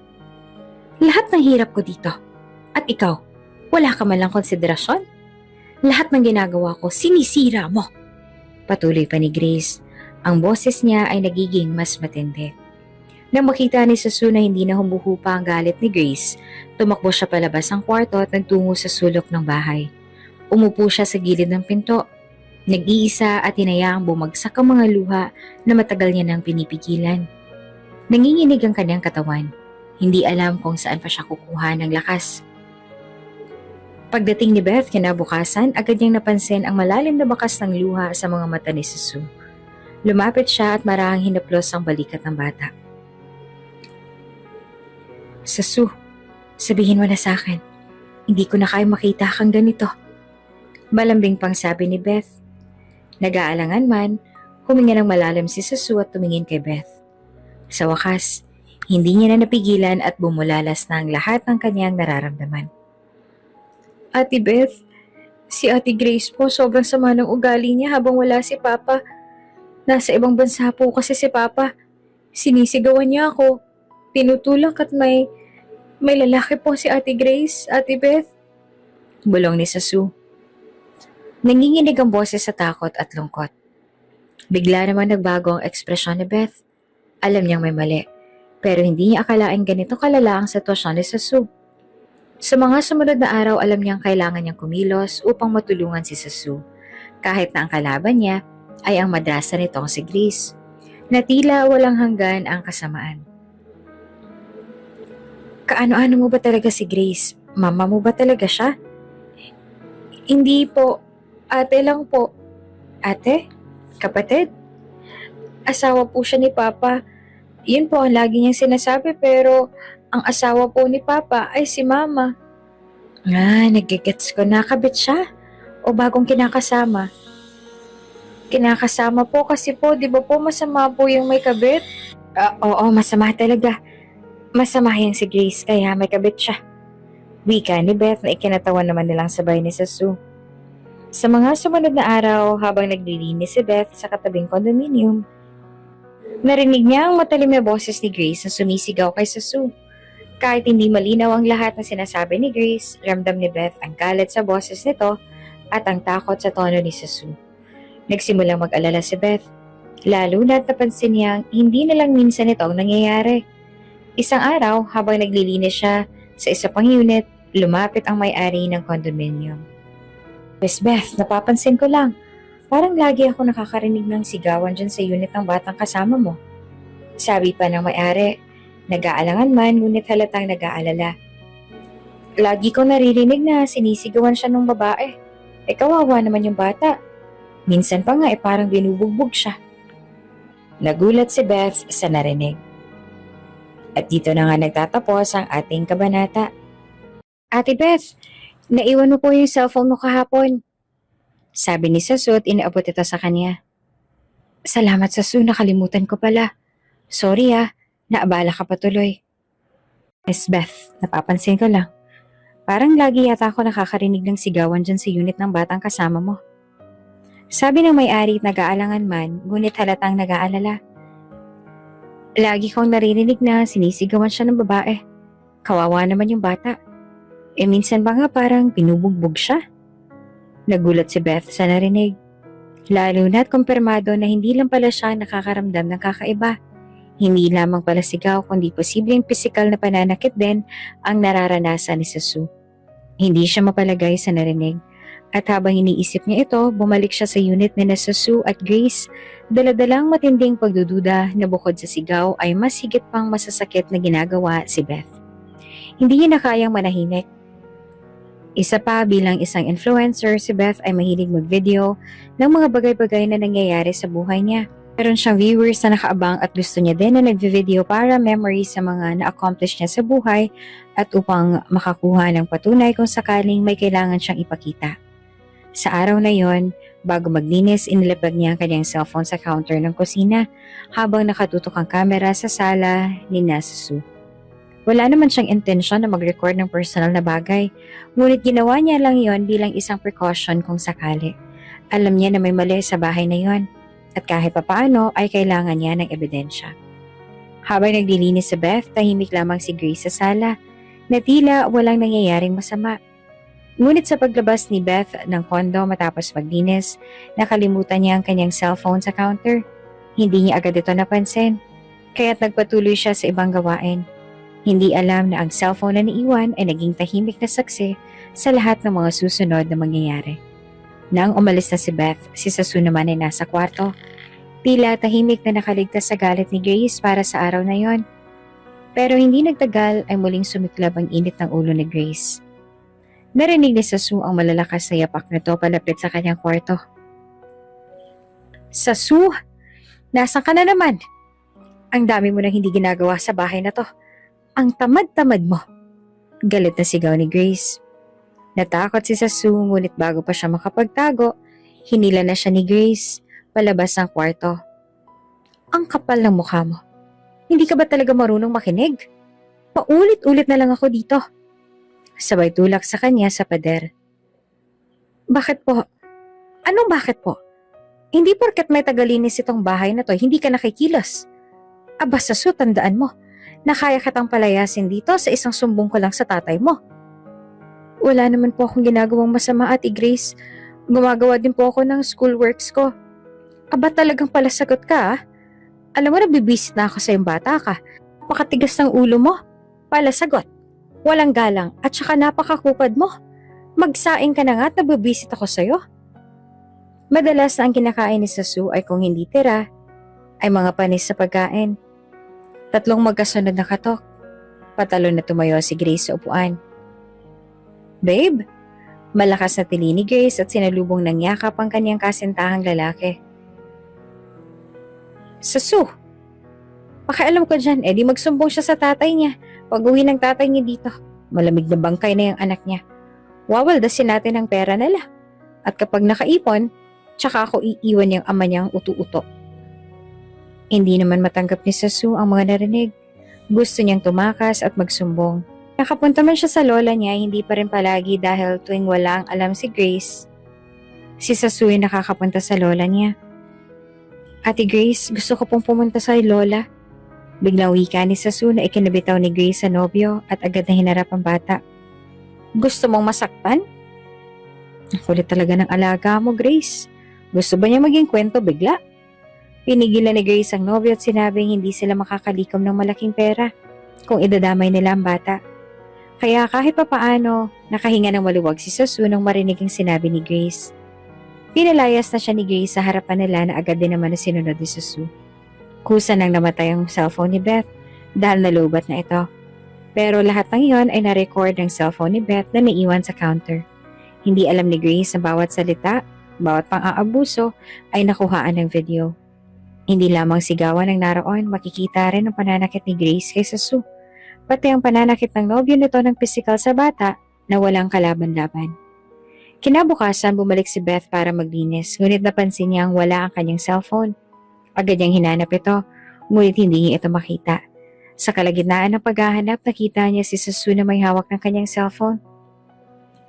Ate Beth, iniwan niyo po ang cellphone mo kahapon. Sabi ni Sasu at iniabot ito sa kanya. Salamat Sasu, na-miss ko pala. Sorry naabala ka pa tuloy. Sagot ni Beth at hindi alam na hawak rin ngayon ang ebidensya laban kay Grace. Pag-uwi ni Beth, naisipan niyang tingnan ang mga video sa kanyang cellphone. Doon niya nakita ang buong pangyayari mula sa pagsigaw ni Grace hanggang sa pananakit nito kay Sasu. Nabigla si Beth at napuno ng galit sa nakita. Hindi na siya maaaring magbulag-bulagan. Nang mapanood ni Beth ang video, labis siyang nagulat at kinilabutan. Nakita niya ang buong pang-aabuso ni Grace kay Sasu. Ang mga sigaw, insulto, at pisikal na pananakit. Hindi na siya makapaniwala na ganito palang kasama si Grace sa likod ng kanyang mabait na anyo. Agad siyang nagpasyang kumilos. Bilang isang influencer na may malaking following, alam niyang may kapangyarihan siya upang ipakita ang katotohanan. Sa mga unang linggo na tumutulong si Beth sa paglilinis ng kondo nila sa Sasu, halos hindi niya napansin ang malalim na kalagayan ng bata. Dahil part-time lamang ang trabaho niya bilang tagalinis ng bahay, abala siya sa iba't ibang lugar upang kumita ng sapat para sa kanyang sariling pangangailangan. Payat at pagod na rin siya sa dami ng trabaho. Ngunit kahit papaano ay nasasaktuhan niyang maglinis sa kondo ni Sasu. Hindi niya namalaya na habang naglilinis siya, patuloy ang pag-aabuso ni Grace sa bata. Isang araw habang nag-aayos ng mga gamit sa sala, narinig ni Beth si Grace na tila masayang-masaya habang kinakausap si Sasu. Kunin mo ang mga natirang pagkain sa plato, tapos na kaming kumain. Sabi ni Grace na parang hindi alintana ang gutom na nararamdaman ng bata. Nakita ni Beth mula sa gilid ng kanyang mata si Sasu, payat na payat at halatang hindi nakakain ng maayos. Nagpatuloy si Beth sa paglilinis, ngunit hindi niya napigilang mapansin ang kondisyon ni Sasu. Sa bawat pagdaan niya, tila lalong nagiging mas payat ang bata. Hindi ito nakakatanggap ng sapat na pagkain. At minsan pa ay nakikita niyang kinakain lang nito ang mga tira-tira mula sa hapag ng pamilya ni Grace. Hindi alam ni Beth na sa ilang pagkakataon, habang naglilinis siya, nahagip ng kanyang nakatagong kamera ang kalunos-lunos na eksena ng bata na pinapakain lang ng mga tira. Nang maglaon, hindi niya nakayanan ni Beth ang pananahimik. Alam niyang may mali, ngunit hindi niya alam kung paano magsisimula. Ang kaunting kita niya bilang tagalinis ay hindi sapat para tulungan si Sasu. Ngunit alam niyang may magagawa siya. Napaluhan na lamang si Beth habang pinapanood ang video. Kitang-kita niya ang gutom na bata na payat na tila walang lakas na kumilos. Hindi na siya nagdalawang isip pa at agad siyang nagplano kung paanong maisasalba si Sasu mula sa sitwasyon. Pero bago iyon ay gusto niya munang makaganti kay Grace. Mabigat ang pakiramdam ni Beth habang pupunta siya sa kondo ni Sasu. Ang mga araw ng pananahimik ay tapos na. Alam niyang hindi na pwedeng magtagal pa ang sitwasyon ni Sasu na unti-unti niya napapansin ang pang-aabuso ni Grace. Pagdating ni Beth sa pintuan ng kondo, narinig niya mula sa loob ang sigaw ni Grace. Wala kang kwenta, Sasu. Sinasabi ko sa'yo na ayusin mo ang kwarto mo. Akala mo ba libre ang tumira dito? Kung hindi ka kikilos, wala ka makakain. Baliw ni Grace. kasabay ng tunog ng mga kaldero at pinggan na tila hinahagis kung saan-saan. Nang marinig iyon ni Beth, ang kanyang galit ay umabot na sa sukdulan. Hindi niya na kayang palampasin pa ang mga ganitong eksena. Tinulak niya ang pintuan na bahagyang nakaawang at pumasok siya. Hindi na iniisip kung ano ang magiging reaksyon ni Grace sa kanyang pagdating. Sa pagkakita ni Grace kay Beth, mabilis siyang humarap at agad na nag-iba ang timpla ng kanyang mukha. "Anong ginagawa mo dito? Sinabi ko bang pumasok ka?" Tanong ni Grace, puno ng galit at pang-uuyam sa kanyang boses. "Ito na ang huling beses na manonood ako ng ganito. Hindi ko kayang tiisin ang ginagawa mo kay Sasu." Matapang nang sabi ni Beth, na kahit payat at maliit ang tindig ay ramdam ang bigat ng kanyang mga salita. "Anong ginagawa ko?" "Ganun ba, Beth?" Tumawa si Grace ng malakas, isang halakhak na puno ng kalokohan. Sino ka ba para sabihin ako kung anong dapat kong gawin sa bahay ko?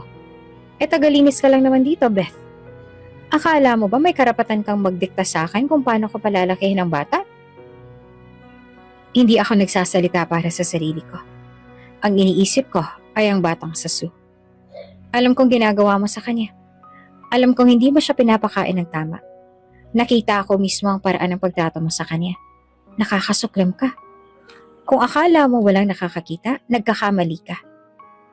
Biglang si Grace ay nakaramdam ng bahagyang takot. Ngunit hindi siya nagpakita ng kahinaan. Bagkus, lumapit siya kay Beth at hinila ito sa damit. Pinagmukha siyang mas mataas at makapangyarihan. "Hindi mo ako kayang takutin, Beth. Ako ang may hawak sa lahat dito. At ikaw? Tagalinis ka lang. Wala kang boses dito." Ngunit hindi natitinag si Beth. Bagkus ay sumagot siya at ipinakita kay Grace na hindi siya mapapantayan nito. "Oo, tagalinis ako rito. Pero hindi nangangahulugan na wala akong pakialam sa mali. Hindi porke tagalinis lang ako dito ay kaya mo nang abusuhin ang kapangyarihan mo. Sinisira mo ang buhay ni Sasu. Bata siya, Grace. Walang kalaban-laban. At hindi ako papayag na magpatuloy ang pang-aabuso mo." Huminga ng malalim si Grace. Sinisikap na itago ang pangangatal ng kanyang boses. Ngunit ramdam ni Beth ang galit na umaalpas mula sa kanya. "Alam mo, Beth, trabahante ka lang dito sa bahay ko. Kaya wala kang alam sa tunay na nangyayari dito. Sino magpapatunay sa mga sinasabi mo, Aber? Sinong maniniwala sa isang tagalinis na katulad mo? Walang maniniwala sa'yo." Biglang bumaling ang mga mata ni Beth sa isang sulok ng bahay at may isang matamis na ngiti ang sumilay sa kanyang labi. "Akala mo walang makakakita sa mga ginagawa mo? Nagkakamali ka, Grace. Masyado ka yatang kampante sa sarili mo. Dahil alam mo kung sino ang may ebidensya? Ako. At alam mo kung bakit? Dahil lahat ng pang-aabuso mo, nakuha ko lahat sa video." Mabilis na nagbago ang kulay ni Grace. Anong ibig mong sabihin?" Tanong niya. Pilit na itinatago ang kaba sa kanyang tinig. "Hindi mo napansin. Pero habang naglilinis ako dito, niiwan ko ang cellphone ko sa counter. Nakuna ng kamera ang lahat ng ginawa mo kay Sasu. Kung paano mo siyang trinato. Kung paano mo siyang pinahiya at pinahirapan. Lahat, Grace. Kung gusto mo ng ebidensya, ibibigay ko sa'yo." Ngayon, ay halata ng takot sa mga mata ni Grace. Ngunit hindi siya sumuko. "Pwes, ibigay mo ang video na yan sa akin. Burahin mo, Beth. Burahin mo ngayon din. Kung hindi mo magugustuhan ang susunod na mangyayari sa'yo." Ngunit lumapit si Beth. Itinulak ang lahat ng takot sa kanyang dibdib. "Walang mangyayari sa akin, Grace. Alam mo kung bakit? Dahil handa akong labanan ka. Hindi lang para sa akin, kundi para kay Sasu. Hindi mo kayang kontrolin ang buhay ng lahat ng tao sa paligid mo. Hindi mo kayang kontrolin ang buhay ni Sasu at akalaing walang mangyayaring masama sa'yo." Napatigil si Grace, ngunit nagpumiglas pa rin. "Akala mo ba may maniniwala sa'yo? Sino ka ba sa buhay ko? Tagalinis ka lang. Wala kang halaga dito. Wala kang boses. Ikaw ang walang halaga sa buhay ng batang to, Grace." Sigaw ni Beth. Napuno na rin ng galit at hapag. "Nakita ko kung paano mo siyang pinabayaan. Nakita ko kung paano mo siyang pinapakain ng mga tira-tira.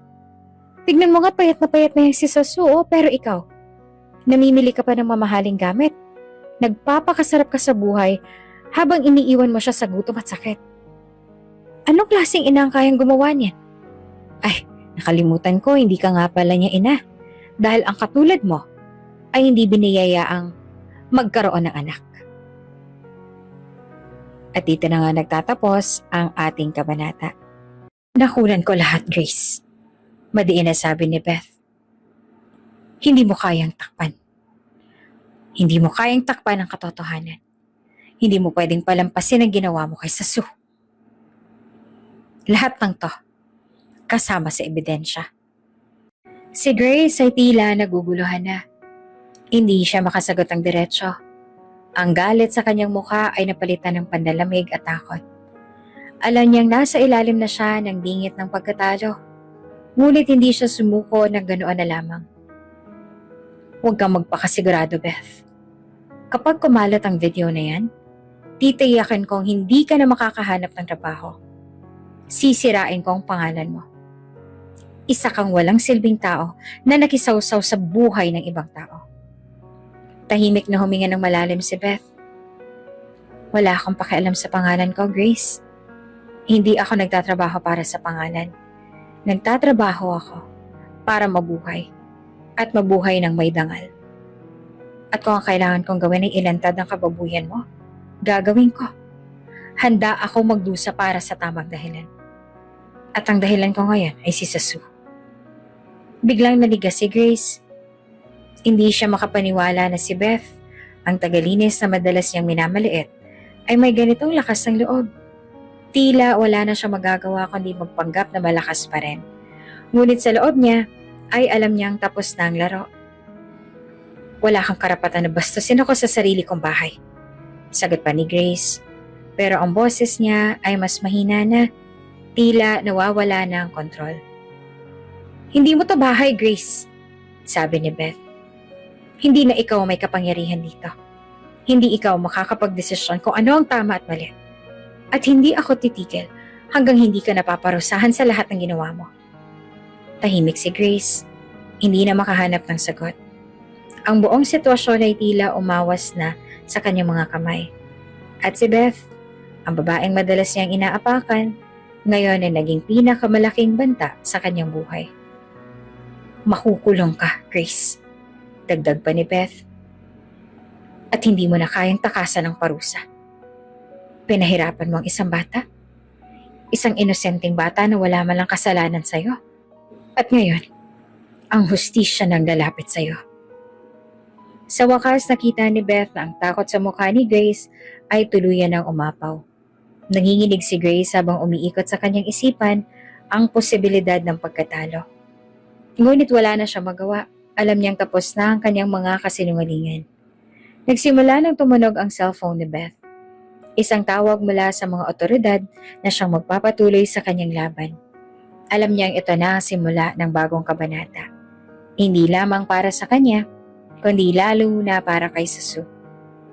Tahimik na tumalikod si Grace. Hindi na makapagsalita ng derechahan. Napagtanto niyang wala na siyang kawala. Habang si Beth ay buong tapang na humarap sa hamon. Handa na siyang ipaglaban ang katotohanan. Pagkatapos ng matapang na palitan ng salita, iniisip ni Beth na tapos na ang lahat.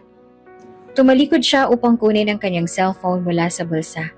Handa na sa susunod na hakbang ang pagpapaabot ng mga video sa mga otoridad. Ngunit sa sandaling iyon, nagbago ang ihip ng hangin. Sa kanyang likuran mabilis na kumilos si Grace. Si isang iglap, hinablot niya ang buhok ni Beth. Penwerso itong patalikod at halos pabagsak sa sahig. Napasigaw si Beth. Hindi niya inaasahan ang biglaan at marahas na atake. Akala mo makakatakas ka sa akin, ha? Bulyaw ni Grace, galit na galit, habang hinihila ang buhok ni Beth ng mas malakas. Nagmamalinis ka, Beth. Ano bang akala mo? Ikaw ang magdedesisyon para sa akin? Ang galit ni Grace ay humigpit pa. Tila nawawala ito sa sarili. Pwisit ka! Lagi mong tatandaan na tagalinis ka lang. Wala kang kwenta. Paano ka magtatapang-tapangan sa sarili kong bahay? Sumakit ang anit ni Beth, ngunit hindi siya papayag na madala sa puot ni Grace.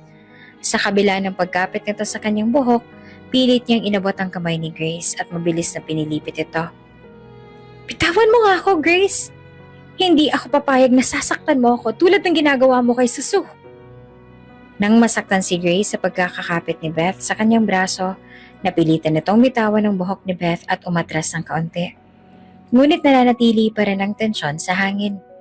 Nagpantig na rin ang tenga ni Beth. Kahit pa siya'y payat at hindi sanay makipag-away, hindi niya iniisip na maging marahas si Grace. Pero ngayon, ibang usapan na ito. Hindi lang basta panininda kundi pisikal na pananakit na. Napahinga ng malalim si Beth. Pilit pinapatahan ang sarili at nililinis ang isip. Kahit ramdam pa rin niya ang sakit sa kanyang anit. Papalag ka, ha? Wika ni Grace na ngayon ay tila wala na makakapigil sa kanyang galit. Tumayo ito ng tuwid. Ang mga kamay ay nakadikom na para bang handa ulit makipagbakbakan. Tingnan natin kung hanggang saan yung tapang mo, Beth. Nakunan ko lahat, Grace. Madiin na sabi ni Beth, kahit kumikirot pa rin ang kanyang anit. Hindi mo na kayang takpan ngayon ang katotohanan. Hindi mo pwedeng palampasin ang ginawa mo kay Susu. Lahat ng ito, kasama sa ebidensya. Natigilan si Grace, ngunit pailit pa rin itong pinapalakas ang loob. Hindi ako takot sa'yo o sa mga ebidensya mo. Iiyak ka rin sa huli, Beth. Dahil ako ang may kontrol dito. Kontrol? Wala kang kontrol, Grace. Sagot ni Beth, dahan-dahang bumabalik sa kanyang kalmado, ngunit ang kanyang mga mata ay matalim at puno ng determinasyon. Alam mo kung anong tanging kontrol na meron ka? Ang saktan, ang walang kalaban-laban. At ngayon, tapos na ang laro mo. Napalunok si Grace. Hindi na siya makaimik ng matagal. Kitang-kita sa kanyang mga mata ang pagkabahala. Na ngayon ay lumilinaw na sa kanya ang katotohanan na hindi siya makakatakas sa parusa. Habang hinihingal pa sa tensyon ng kanilang pag-aaway, huminga ng malalim si Grace at biglang nagkaroon ng malisyosang ideya. Tila nabuo sa kanyang isipan ng isang paraan upang makalabas sa sitwasyon na hindi siya ang talo. Naglakad siya papunta kay Susu, na tahimik na nakatayo sa gilid ng silid at natatakot sa mga nangyayari. Inilapit ni Grace ang kanyang mukha kay Susu. Ang mga mata ay puno ng galit at pagkasuklam. Susu.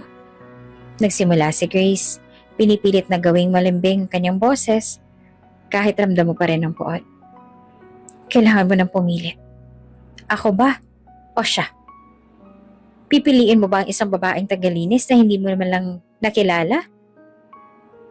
O ako na kasama mo mula noon?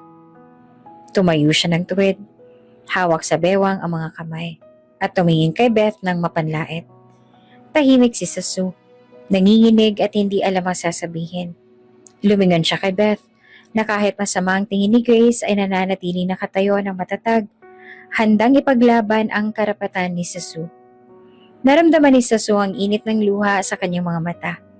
Hindi ito makapaniwalang ito ang naging sitwasyon ng buhay niya. Isang sitwasyong napilitang pumili ng pamilya na wala naman talaga siyang iniisip na tama. Kung ayaw mo sa akin, patuloy pa ni Grace, aalis ako. Iiwanan kita. Pero tandaan mo, kapag pinili mo ang babaeng yan, wala na akong pakialam sa'yo. Bahala ka sa buhay mo, Susu. Binitawan niya ang mga salitang yon na may halong pag-iinsulto. Tila nagtatangkang paglaruan ng damdamin ng bata. Alam niyang kaya niyang manipulahin si Susu kagaya ng ginagawa niya noon sa ama nito. Pero sa pagkakataong yon, si Susu ay hindi na isang inosenteng bata. Alam niya na ngayon ang totoo. Alam niya na kung sino talaga si Grace. Ang kanyang tunay na ugali, ang malupet, na ina-inahan na walang malasakit kundi sa sarili nitong kapakanan. Napasandal si Susu sa dingding. Napatingin siya sa sahig. At parang ang bigat ng mundo ay nasa kanyang mga balikat. Napatingin siya kay Beth. Ang babaeng tumulong at nagmalasakit sa kanya kahit wala itong obligasyon. Inalala niya ang lahat ng oras ang ginugol nila ni Grace. Mga oras ng pang-aapi, pagpapahirap, at pananakot.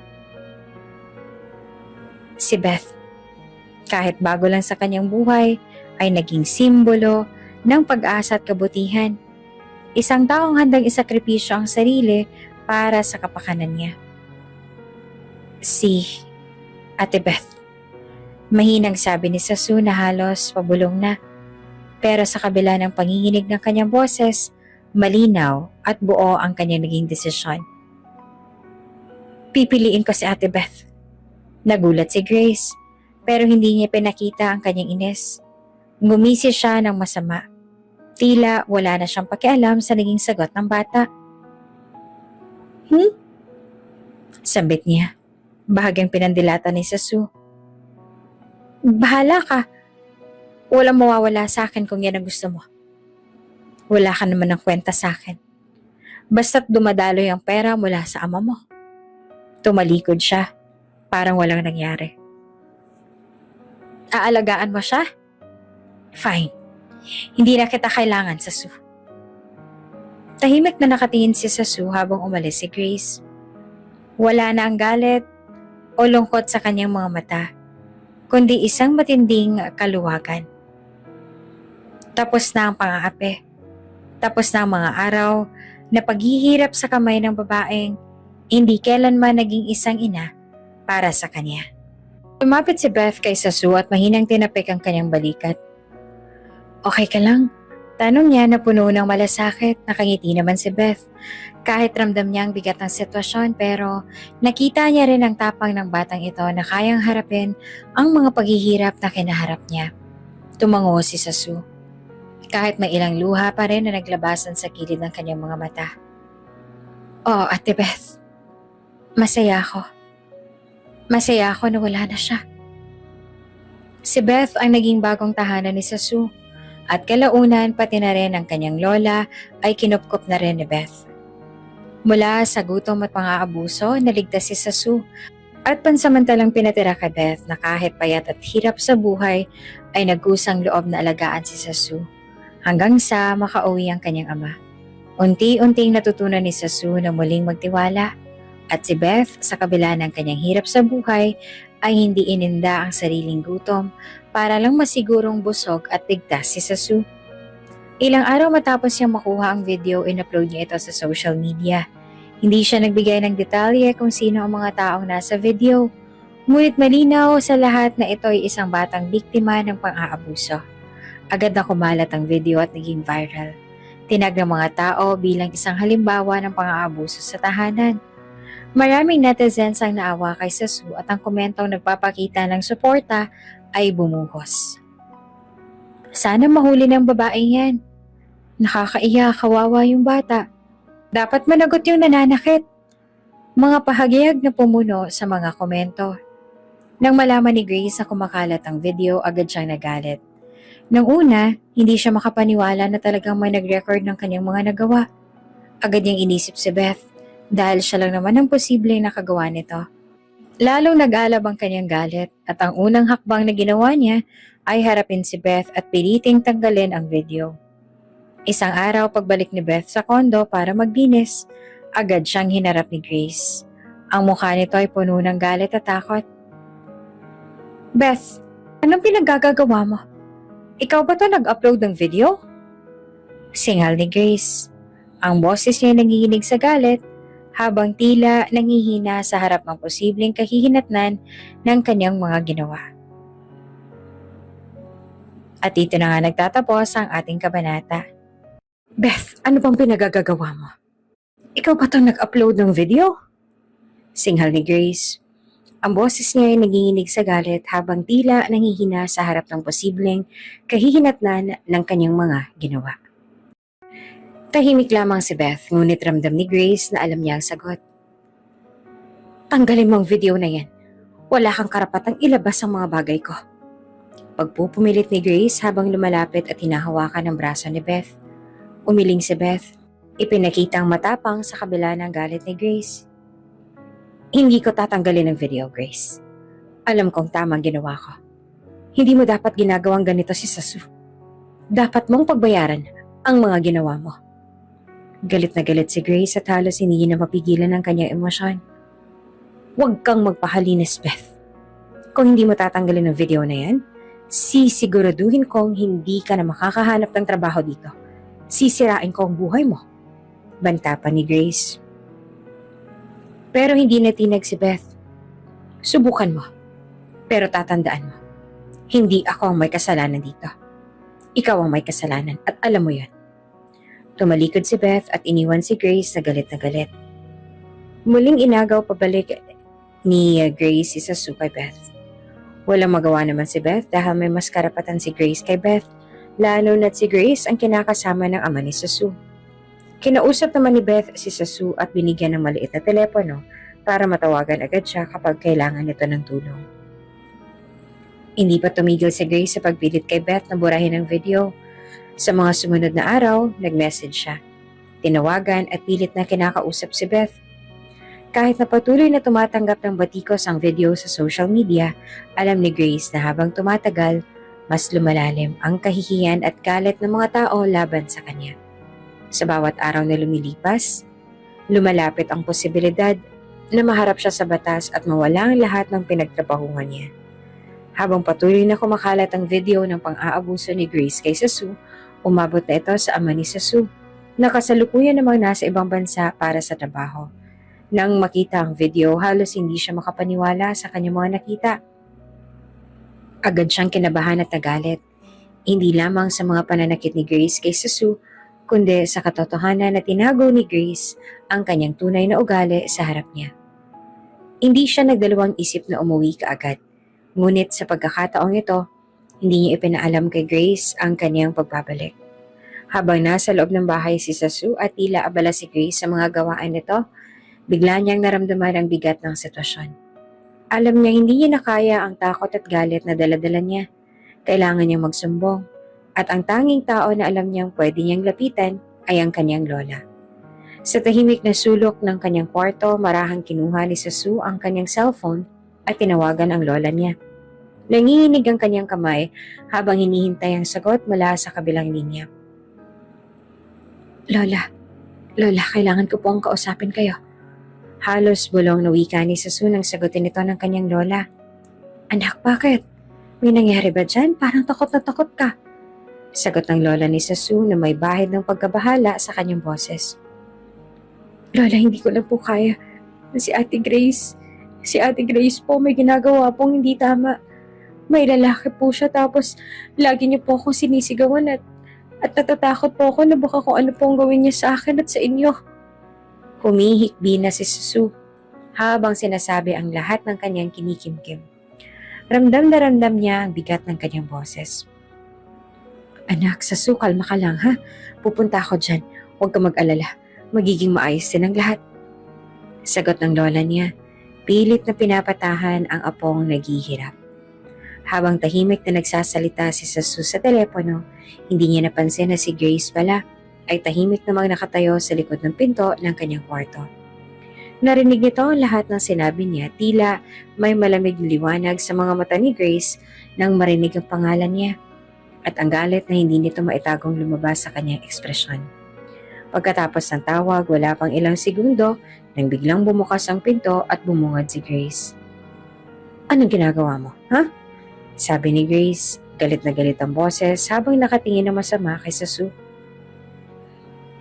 Ate Grace, wala po. Nag-uusap lang ho kami ni Lola. Naguguluhan at natatakot na sagot naman ni Sasu na tila hindi makatingin ng diretso sa kanyang madrasta. Lumapit si Grace kay Sasu. Ang mga mata nito ay puno ng galit at takot na masisi. Nagsusumbong ka sa lola mo? Pinagmamalaki mo na may alam ka? Akala mo ba kaya mong takasan to, ha? Pasigaw na tanong ni Grace habang dahan-dahang itinaas ang kamay niya. Bago pa man makasagot si Sasu, mabilis nang humampas ang kamay ni Grace sa pisngi ng bata. Sino ka para magsumbong, ha? Hindi mo ba alam kung sinong pinaglalaroan mo? Muling sinampal ni Grace si Sasu at halos bumagsak na ito sa sahig sa lakas ng mga palo. Huwag kang magsusumbong ulit sa Sue. Dahil kapag ginawa mo, wala na makakapigil sa akin. Sigurado akong pati ang lola mo ay hindi makakaligtas sa sama ng ugali ko. Alam kong alam mo yon sa Sue. Banta ni Grace habang nakatingin ng matalim sa umiiyak na bata. Tandaan mo sa Sue, huwag mo subukang magsalita.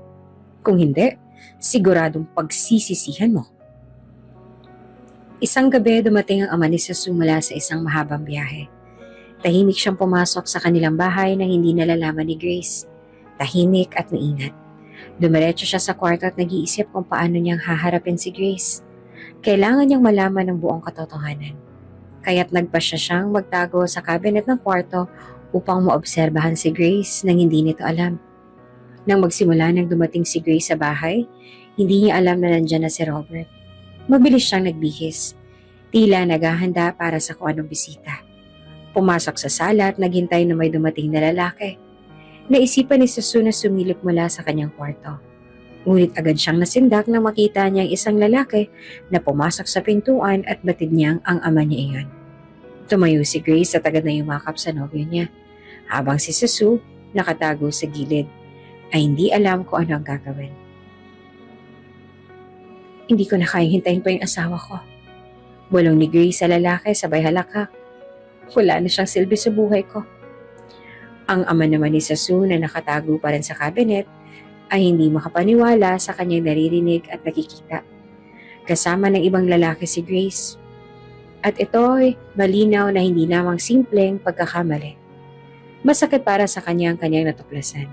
Ngunit mas pinipigilan niya ang kanyang damdamin upang makuha ang buong katotohanan. Hindi nagtagal narinig niya ang mga yapak ni Sue mula sa kwarto. Sinilip ng bata si Grace na agad namang nagpakita na galit. Anong ginagawa mo dyan? Walang hiya ka talaga, Sue. Hindi ka ba marunong magpaalam? Galit na sigaw ni Grace habang ang lalaki tahimik lang na nakatingin. Nanginginig naman si Sue habang nakatayo. Alam niyang wala siyang kasalanan. Ngunit sa mata ni Grace, palagi siyang mali. Bigla siyang hinila ni Grace at sinampal ng malakas. Ang kulit-kulit mo. Di ba sabi ko pumasok ka sa kwarto mo? Ayokong makita ka dito. Sigaw nito habang paulit-ulit siyang tinutulak.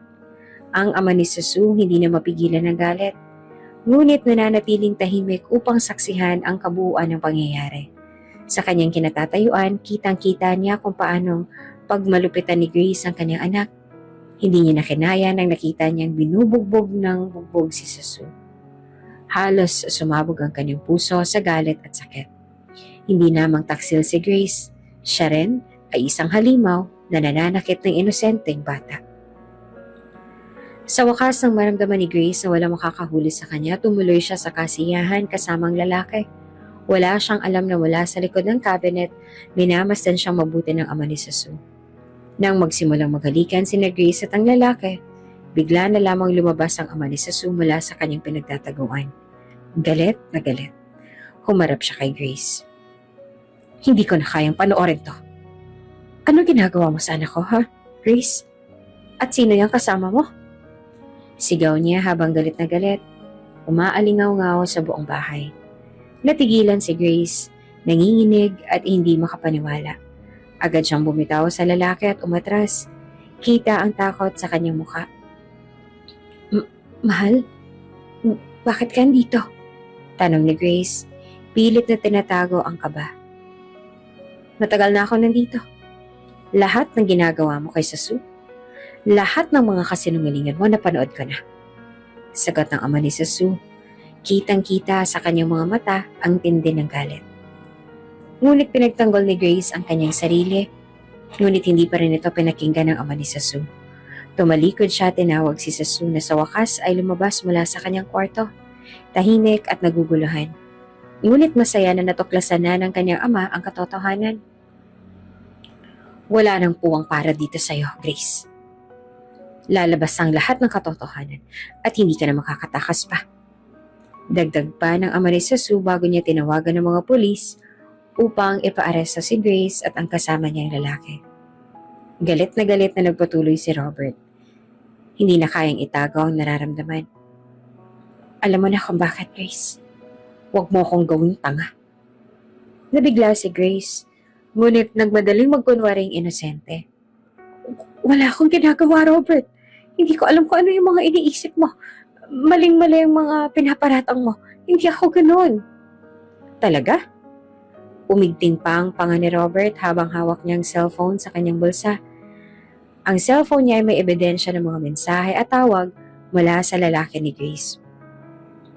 Ano to, Grace? Paano hindi kita paghihinalaan kung mismong mga mata ko ang nakakita? At ito ang mga ebidensya ko? Nagsimulang magdahilan si Grace at pilit pang pinapasinungalingan ang lahat. Robert, hindi mo naiintindihan. Pakiusap, mali ang iniisip mo, hindi ako. Hindi ko ginagawa yan. Pinapalaki mo lang yung sitwasyon at wala kang konkretong ebidensya.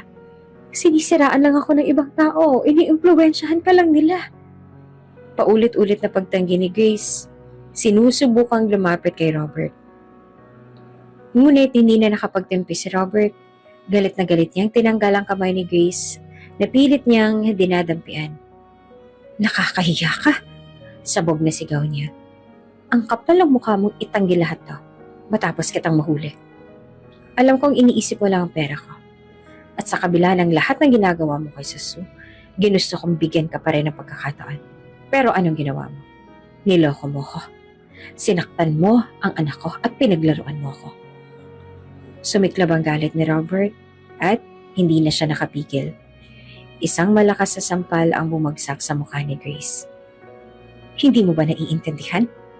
Lahat ng kasinungalingan mo, lahat ng pagtataksil mo, tapos na. Mabilis na hinugot ni Robert ang cellphone mula sa bulsa at ipinakita ang mga video at mensaheng nakalap niya. Napanood ko lahat ng video, Grace. Nandyan lahat ng patunay. Tapos itatanggi mo pa. Huwag mo akong gawing tanga. Halos mapaluhod si Grace sa tindi ng sampal at sa bigat ng mga ebidensyang ipinakita ni Robert. Ngunit sa kabila ng lahat, hindi pa rin siya tumigil. Hindi yan totoo. Patuloy niyang sigaw. Pero alam niyang wala na siya magagawa. Lumayo si Robert at puno ng galit at hinagpis. Ayoko na makipag-usap pa, Grace. Huwag ka na magpalusot. Tapusin na natin to. Dahil hindi na kita mapapatawad. Natapos ang lahat ng mga kasinungalingan at pang-aabuso ni Grace at sa wakas, nailigtas si Sasu mula sa kamay ng kanyang madrasta. Pagkatapos mailigtas si Sasu mula sa pang-aabuso ni Grace, pansamantalang itinira siya kay Beth, ang cleaning lady na nagligtas sa kanya. Sa simula, hindi alam ni Sasu kung paano niyang pakikisamahan si Beth. Ngunit dahil sa pagiging mabait at maalaga ng babae, unti-unti siyang nakaramdam ng kapanatagan. Naging ligtas sa tahanan para kay Sasu ang kondo ni Beth. At sa wakas, ay nakaranas siya ng kapayapaan at pagmamahal na matagal nang nawala sa kanya. Habang inaayos pa ng mga pulis at abogado ang mga kaso laban kay Grace at sa lalaki nitong kasama, tumulong din si Beth sa pag-aalaga kay Sasu. Hindi niya iniwan ang babae sa panahong iyon. Ipinakita niyang tunay niyang pinahahalagahan ng bata. Hindi na nagdalawang isip ang ama ni Sasu at kailangan niyang mapanagot si Grace sa lahat ng ginawa nito. Inuna niya ang kaligtasan at kapakanan ni Sasu at ng kanyang ina, na bulag na at kailangan ng espesyal na pangangalaga. Nang malaman ng ama ni Sasu na si Beth ang nagligtas at nagbigay ng kanlungan sa kanyang anak, lubos ang kanyang pasasalamat. Naging malapit siya kay Beth habang tumutulong ito sa pag-aalaga kay Sasu at sa kanyang ina. Kalaunan dahil sa mga mabuting ginawa ni Beth at sa pagmamalasakit nito, lalong lumalim ang kanilang relasyon. Makalipas ang ilang buwan, naging magkapartner na sila at si Beth ang nagsilbing bagong katuwang ng ama ni Sasu sa pagbuo ng kanilang pamilya. Naging tunay na ina siya kay Sasu. Inalagaan niya ito tulad ng sariling anak. Hindi rin niya kinalimutan ng lola ni Sasu at naglaan siya ng oras at pagmamahal para alagaan ito. Nagkaroon si Sasu ng bagong simula, isang buhay na puno ng pagmamahal, paggalinga at respeto. Sa piling ni Beth at ng kanyang ama, unti-unting naibalik ang ngiti sa kanyang mga labi. Sa wakas, natagpuan na rin ni Sasu ang kapayapaan matapos ang mahabang panahon ng paghihirap sa kamay ng kanyang dating stepmother na si Grace. Simula nang makulong si Grace at ang kasabot nitong nobyo, Unti-unti nang bumabalik sa normal ang buhay ni Sasu. Si Beth ang babaeng unang tumulong sa kanya. Hindi lamang basta tagapangalaga, ngunit parang tunay na pamilya na rin. Hindi rin inaasahan ni Sasu na muling magiging masaya ang kanyang ama na si Robert. Matagal nang nasa ibang bansa si Robert, abala sa trabaho bilang engineer. Abala ito sa pagpapadala ng pera kay Sasu. Iniisip na iyan lang ang paraan para maayos ang kinabukasan ng anak. Pero isang araw, sinabi ni Beth kay Sasu ang isang balita na hindi niya inaasahan. Magpapakasal na sila ng kanyang ama. Isang umaga, habang nag-aalmusal, napansin ni Beth na tahimik si Sasu. Sasu, bunga ni Beth. May gusto akong sabihin sa'yo. Napatingin si Sasu sa kanya, nagtataka. Ano po yun, Ate Beth? Medyo kabado naman si Beth pero alam niyang kailangan itong sasabihin.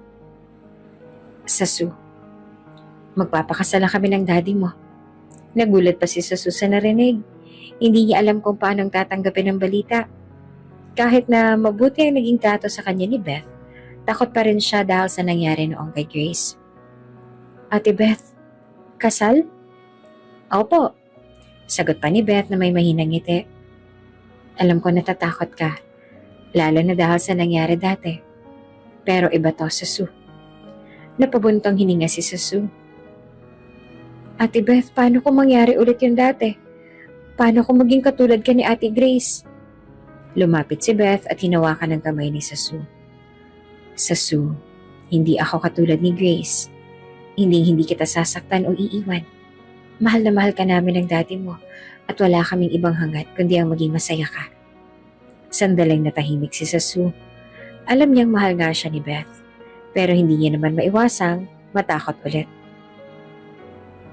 Ngunit unti-unti na pagtanto niya na totoo ang sinabi ni Beth.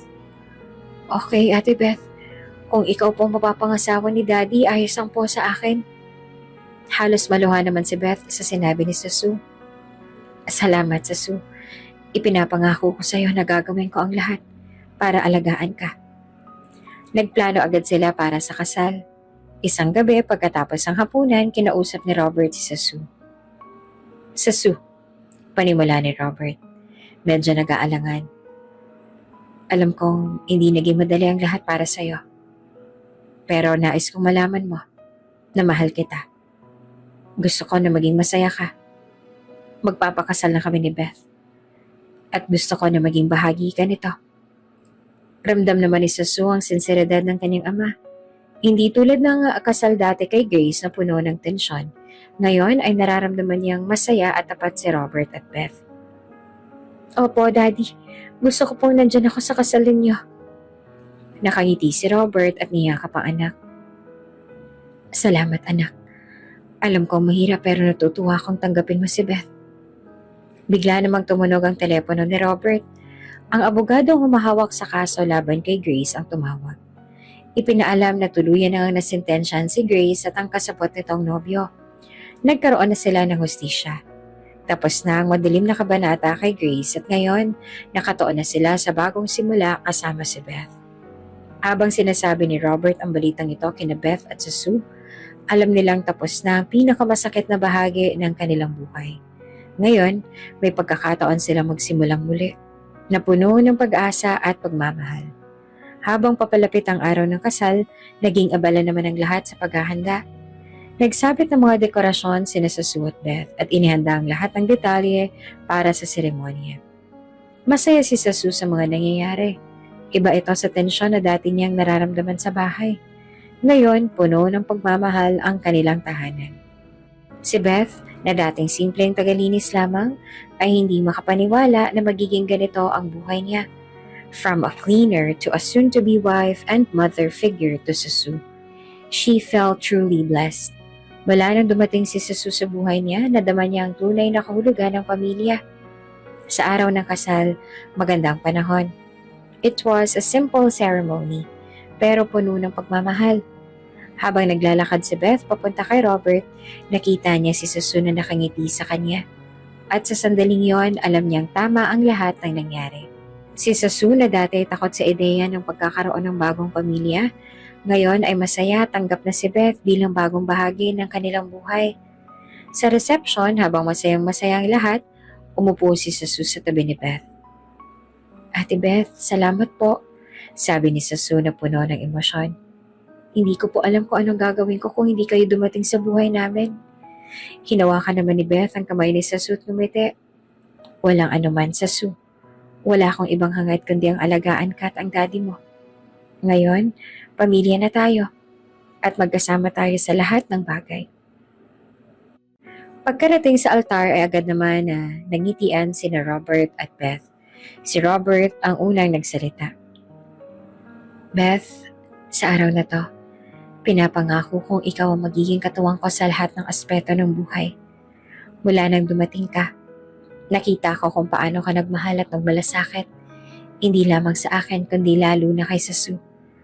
Ipinapangako kong aalagaan kita, poprotektahan ka, at susuportahan sa bawat hamon, sa hirap at ginawa. Pipiliin kong manatili sa tabi mo, kasama ka sa bawat hakbang ng ating buhay bilang isang pamilya. Ikaw ang nagbigay ng bagong liwanag sa amin. At mula ngayon, hindi na kita pakakawalan. Sumunod naman ay si Beth ang nagsalita. Robert, mula na makilala kita at si Sasu, naramdaman ko ang pagmamahal at malasakit na akala ko hindi ko na mararanasan. Ngayon, pinapangako ko sa iyo na aalagaan kita at si Sasu na parang tunay kong pamilya. Sa bawat araw na magkasama tayo, pipiliin kong maging matatag at totoo para sa inyo. Hindi ko man maibalik ang lahat ng tulong at pagmamahal na binigay mo sa akin. Ngunit ipinapangako ko na mula ngayon at magpakailanman na aalagaan kita. Si Sasu at ating tahanan ng buong puso. Habang lumalalim ang gabi, naramdaman ni Sasu ang kagalakan na matagal niya nang hindi nararamdaman. Alam niyang mas maganda at mas tahimik na ang buhay nila ngayon, kasama si Beth na tunay na nagmamalasakit sa kanya. Sa huli, mas nanaig ang kabutihan kesa kasamaan. Kung bago ka pa lang sa channel neto, Ate Janio, istorya mo, ikwento ko, huwag kalimutang pindutin ang notification bell and subscribe button. Maraming salamat!